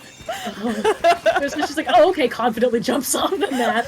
But no. Indigo is going to come in here, look to take out this Rainmaker, who does try and take it through cut. That's 3 down the side of TableTerp Troupe. This shot being the last one, able to use that range, take out the Ink Brush, though. And they have that they have that Zuka. They say nobody is picking that up. It does get picked up, actually, but the Zuka does get a pick. Gets 1, gets 2, looking for the 3rd, gets it right before they're able to make that jump down. They were really trying to get that jump down. Oh, yeah. But them going down, the teammates going down when they did before that just really did not enable them to have the space ahead of where they needed to go on the side of Black Seadragons. Yeah, and so despite that very high Rainmaker win rate for Black Seadragons, TableTerp Troupe is going to take this and bring this set to a 2-1. Yeah, that game. We saw it feels so good when you can get that jump down past the street and just see those points just like all of a sudden go whoop, like yeah, I mean, you go you're from in the like 20s. 50 something to 20, like it's so many points in one vertical. Yeah, and it feels really good. And I could tell Black Seadragons just really, really wanted to make that happen. And it's hard to say whether they should have, hung back for a second and played a little bit patiently to let the rest of the team come back in quickly. I don't recall if they had cooler active. They may not have. And so they had to wait longer for jumps to come in. But yeah, really, really tough situation to try to force your way through. We saw the Zuka come out on the side of TableTerp, just really holding them back for the necessary amount of time. Zuka was huge. Yeah. We saw a lot of back and forth, but this set is not over. Absolutely, but if you are on the side of TableTerp, you are looking to go and get your 3rd win moving in. So they're going to really want to be getting the win here over on Clam Blitz on Scorch Gorge. Oh, Scorched Clams. Very... Oh, this sure is a map and mode combination that exists in the game. That's how I feel. Oh. It sure is something. Honestly, it's not the worst. There are worse Clams maps to play, but this one's not the best either. I'm fine with playing this. I'll hang back and let my teammates do the funny pushing work. But yeah, Scorch Clams really is one of the map modes where there's just something, it feels like a slog to play, and I don't know why. But every time it feels like every match takes like 10 minutes on this map. Yeah, I have been on something about this map mode and crab leg clams where I just so frequently you get stuck in like, okay, nobody has scored any. We are in overtime and nobody has scored at all. Both of us have pity clams. We are just kind of looking at each other on opposite sides of the map. You're just like, please let me score so I can end the match. Like, yeah, I've had enough. I'm so tired of the buzzer in my ear for overtime. It's like, yes, game, we know that the stakes are high. We know that this is overtime. Yeah. Yeah, both teams have sort of struggled on Clam Blitz in the past in CCA. So it will be interesting to see how it is for this head-to-head between the two of them. All right, here we go. We're keeping that ink brush around. We've got a well string on both sides. Yeah. No more silly sploosh. No, they said we're done with the sploosh right now. But we do have the gold Nautilus with that triple splashdown out on the side of Seadragons. We have a slosher. We also have a splash on the side of TableTerp Troupe for some crab shenanigans. Ooh, that is true. Crab shenanigans could be fun here. Yeah, I almost thought the wall string was gonna out of it. Yeah, I will say the one thing about this is, like, when I play credit, I can pull some funny crab shenanigans here. That is the redeeming quality of this map. That is true. It doesn't feel so bad with a crab from that middle tower push-in. Oh, that is 3 down on the side of TableTerp Troupe, meaning that Black Seadragons has a chance to take a lot of space here. Indigo, unfortunately, just on their own, gonna get run down by that, and Black Seadragons able to start getting points on the board, down to 65. The triple splashdown coming out, just trying to hold space in front of the basket, but goes down to Anchovy. Anchovy going down in return. We are already down below the 60-point mark for Black Seadragons. But Sneaky trying to hold them off. It's a really nice slosher flag, and we do have we have a lot of aggressive jumps coming in that the slosher was able to punish. Absolutely clean slosher flicks from Sneaky there. Does get taken out, but still really, really nice job. Those picks super important for their teammates to come back and take all of this space in mid. Indigo did put out that soda, so their teammates are sodaed. And can I say that hat is absolutely massive? I never realized how large the witch hat was in the game, but it's like obscuring my entire view of them. It's really funny. We're almost to Wavebreaker here. We got the strikes coming in. Wavebreaker, of course, not necessarily as impactful of specials as others, but that location information can be really, really useful, especially when you have a rushdown weapon like Ink Brush on your team.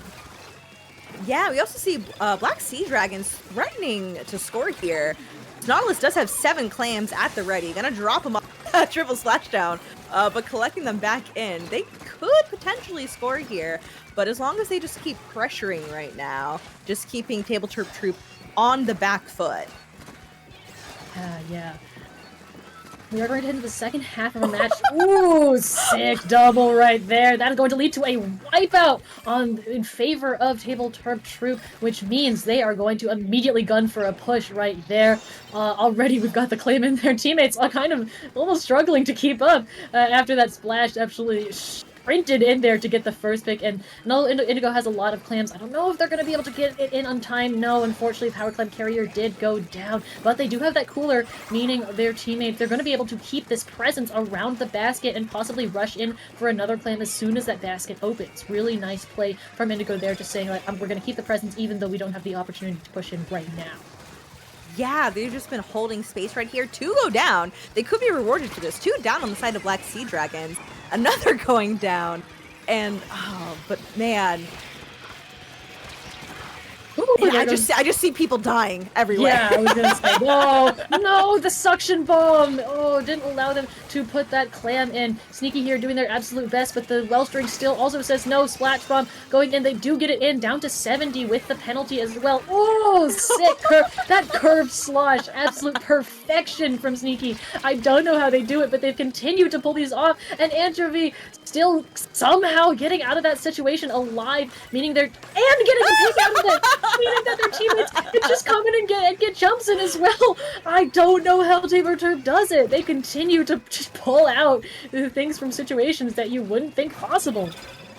They do. You know, we're down to a minute left. TableTerp Troupe is not in the lead yet, but one more push and they will get the lead switch immediately. So they really just have to, hold ground here. But 2 of them go down. And Black Seadragons threatening another push here. Yes, with the whale and all. There is the clam going in for the push, and there's the rest of the clams that they have. Still having 3 more. A lot of clams just going in, and I'm not entirely sure. I think it just took a little bit of time for TableTerp to come in and try and collapse on underneath the basket, allowing Black Seadragons all that time to get in on down to 37 now. Yeah, really, really good move by Black Seadragons. Now it does mean that TableTerp Troupe is going to have to throw in more than just a powered clam to get this lead change. With only 10 seconds left to go, we see all the specials are coming out on the side of TableTerp Troupe. Clams are being collected. They have 20, down to 18 now. They have a lot of clams and 2 people down on the side of RIT. TableTerp Troupe could start moving in here, and they're going to have to do so Soda as soon. well. Oh, doesn't get the pig. Jin not getting that pig somehow, and also getting taken out themselves. We have the soda in, but I don't know if they're going to have... Oh, and this is the clam! No! They missed the clam throw! That clam would have been the one to send them to day 2, but instead, you know what we're seeing?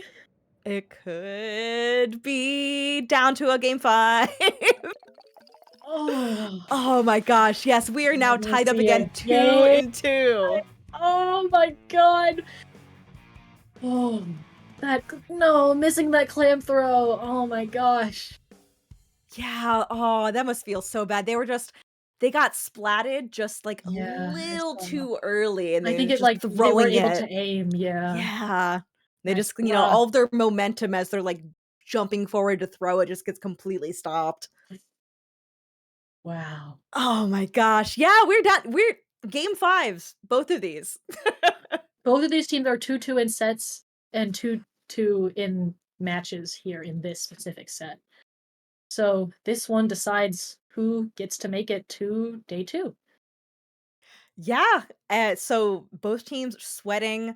Our final game for this match, the decider, is Splat Zones on Mako Mart. Honestly, most fitting map to do it. The bread and butter of the Splatoon 3 competitive community. Everyone knows this map.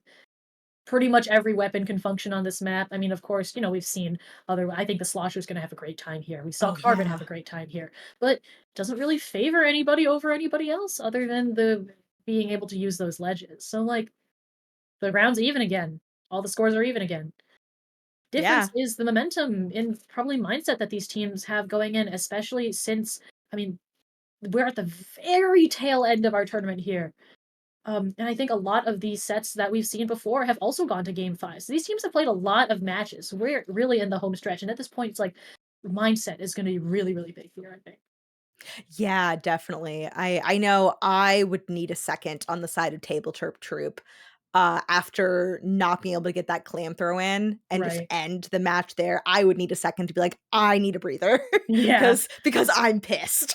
Yeah, but I will still say, that overtime push was still relatively well executed. Do you think the Zap getting one of, you saw them land 6 hits in a row, but they were on 3 different people, so they didn't actually get the pick that they were gunning for, which is really, really unfortunate, because if they had gotten that pick, it's a little more likely that that clam would have gone in.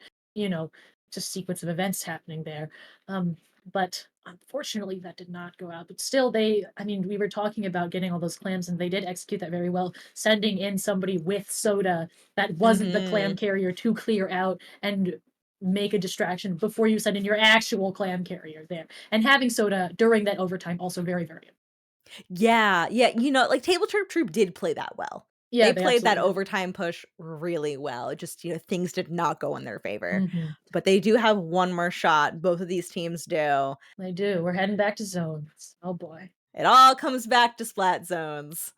As it always does. It's a flat circle. All roads lead back to Mako Zones.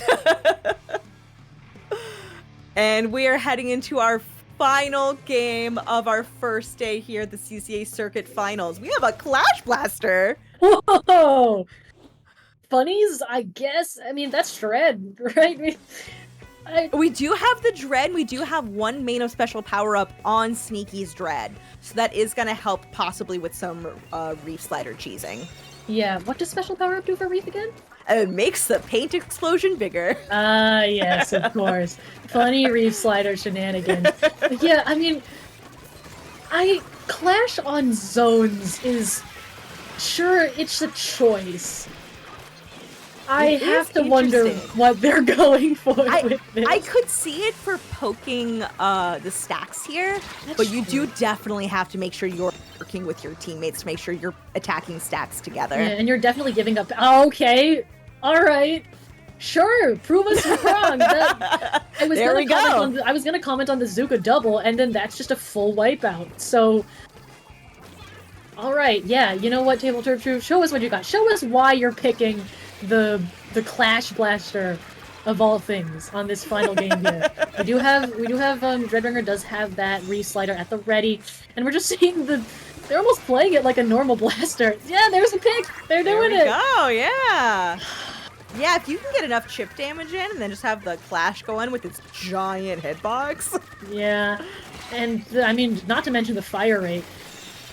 Yeah, you can easily just, do the final little chips Yeah. to take them out. No, we you are see going to the brush pushing in. Yeah. While we were chatting, TableTerp got all the way down to 28. They do have a penalty points of 51 they're going to have to go through now. So they are going to have a pretty solid hold to get any more points in. But Classic ink brush move right here. How many people does it take to kill an ink brush? Looks like 3. yes. Oh, reef slider? Might have been a panic slider, not sure. Whatever it is, they are still alive, so it worked out for them. We're gonna have the rain come out as well as the cooler for Black Seadragons here, and the Zuka as well on that stack, looking for some picks. Doesn't quite get it, just a little bit out of range. I'm still having the paint out from that bow though, very nice. Clash does go down. The zap is just coming back. So right now we do have paint in favor of Black Seadragons, but we do have that slider from the Dread. So if they can, there it is. There's the slider. got it. Very nice pick there. We did see, I believe, the Explo burn the splashdown because that is a vanilla knot, I think. Yes, Ooh, we got yeah, a, it's the oh rain my knot. gosh, this Ooh. brush going crazy, getting those sub picks as well as the main weapon picks as they get taken out right on zone, and that zone is back for TableTerp Troupe right now. But man, all of these individual players working together to get really cool clips.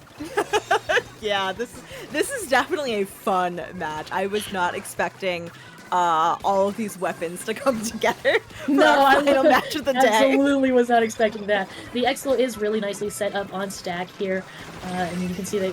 Okay, not anymore. Zuka's said, nuh-uh. What an insult! Yeah.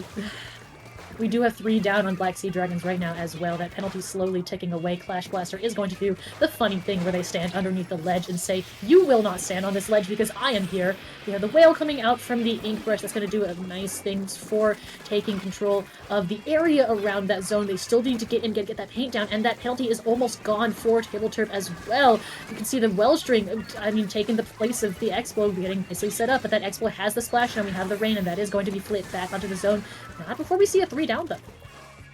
Yeah, that was... they had to use a lot of resources there. Black Seadragons is doing everything they can to try to hold this zone, but they've just not gotten a good long hold in. So that's why we have about a minute left to go, and they are still stuck at 51. That's not to say that they can't turn this around, because those points do count down at a rate faster than 1 unit per second. Right. So they could get this back if they're able to, they've got the zone. If they can actually hold this for a while, which they are going to be able to do for a while, because 2 did go down on the side of TableTerp Troupe. Yeah, that hold is really important there. Ooh, a little trade from the ink brush. Very important, but that zone looks like it might flip with the paint from the Dread here. That Explo, though, coming in clutch and saying, no, I don't think so. So we're still going to see that zone... It's just going back and forth. Yeah, we are really back and forth here. A lot of specials getting thrown in the zone. That rain drastically going to help here as the controllers. But we immediately are going to see the Reef Slider come in. Get a pick as well. They're looking for more. Oh, Sneaky loves this slot there. Getting one. Not quite able to get... their teammate following up on the brush is just as good. Jen here on this Clash Blaster, looking to get some funny splat bomb pick. The Clash Blaster's kit is insanely good. And yeah, there's direct. It's close. It's close. We're approaching 1 second left. 30 points we are in now. overtime. Oh, But it's neutral. It's neutral. It's 3 down, and there is our match. Just about 10 points separating them. Came down to a really, really close one, but just TableTerp Troupe got the picks they needed to get their set win and their ticket to tomorrow's games. Wow, yeah, so TableTerp Troupe moving on. Fist bump to seal the deal on that end screen, but wow, what a show from both of our teams. Yeah, both teams should be really proud of how they played today. Absolutely. All the games that we saw today, I mean, even before set when I was watching Oh, the yeah. Division 3 games, I was like, this is a blast. Okay, so I am a lot older than most of the competitive Splatoon community. Like Mhm. old enough that a lot of them are like you foot in the because I went to college over a decade ago. Mm. I So, see, I see. Splatoon was not even out when I was in college, and, Oh.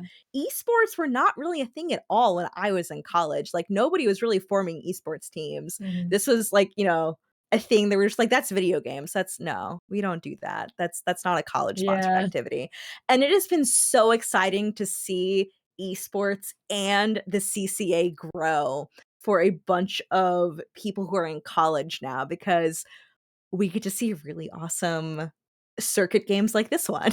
Yeah. I mean, as somebody who's in college right now, and I got into college because of esports. Like, literally, I wrote my Mhm. essays on how doing commentary and tournament organizing changed me as a person, and now I'm here doing collegiate affiliated esports. I mean, I never thought I would play competitively, and then Splatoon Club saw me and was like, "Hey, you, do you want to play for Purdue?" And I was like, I guess so. Now We I'm on want Stu. you. And now I play Splatlings again, and I can spread the Splatling word. But yeah, just having this community, having events like this, just incredible, and I'm so, so happy to be a part of it. Oh man, Yeah. this was an incredible stream. What an incredible 2 sets that we had there. Yeah, yeah, thank you so much to CA for having myself and Cater. Mhm. This was a blast to watch and to commentate. It absolutely was. Omazen's our awesome streamer who helped make this stream happen. Remember that we had 3 other streams going as well, and that's going to continue happening tomorrow and day 2, which is what these teams are all waiting for. This is what day 1 has all been building up to. The full finals of CCA is going to be tomorrow in the same streams that it was here. We are going to see all 4 divs again, and we have some absolutely stacked commentator lineups. So if you like what you saw here today on any of those streams, go and check them out tomorrow. Same time, same place. It is going to be truly amazing. I will be back tomorrow. Yes, I can't wait. I will Back in unfortunately Division not 3 I will not again. be back tomorrow, but I will be watching because I am so, so excited. Some of my favorite teams with my best friends are going into day 2. It's going to be great. Well, before we sign off, Rose, where can the wonderful people in the audience find you on the internet? You wonderful people can find me at Rose of Battle, Blue Sky. I stream on Twitch a few times a week. YouTube, just I'm Rose of Battle everywhere. Yes. That's where you can find me. You can find me back here at Splatoon Tourney 1 tomorrow for the Division 3 Day 2 finals. Cater, where can the lovely people find you? You can find me at where is it? It's here. You can find me at Chaedr, anywhere. Blue Sky mainly. Twitter technically, though I don't very much active there. Twitch technically as well. I do art. I do stuff like this. I play Splatling for Stu, who will is likely to be more around next semesters. They'll be super fun. Yeah, thank you all so much for coming out to watch. Thank you to all the teams that played, all the staff members and tournament organizers and streamers and production that make this whole thing happen. This event is incredible, and I'm so honored to be a part of it. So, with that, we are going to start prepping for day 2. Stay fresh, stay hydrated, stay tuned.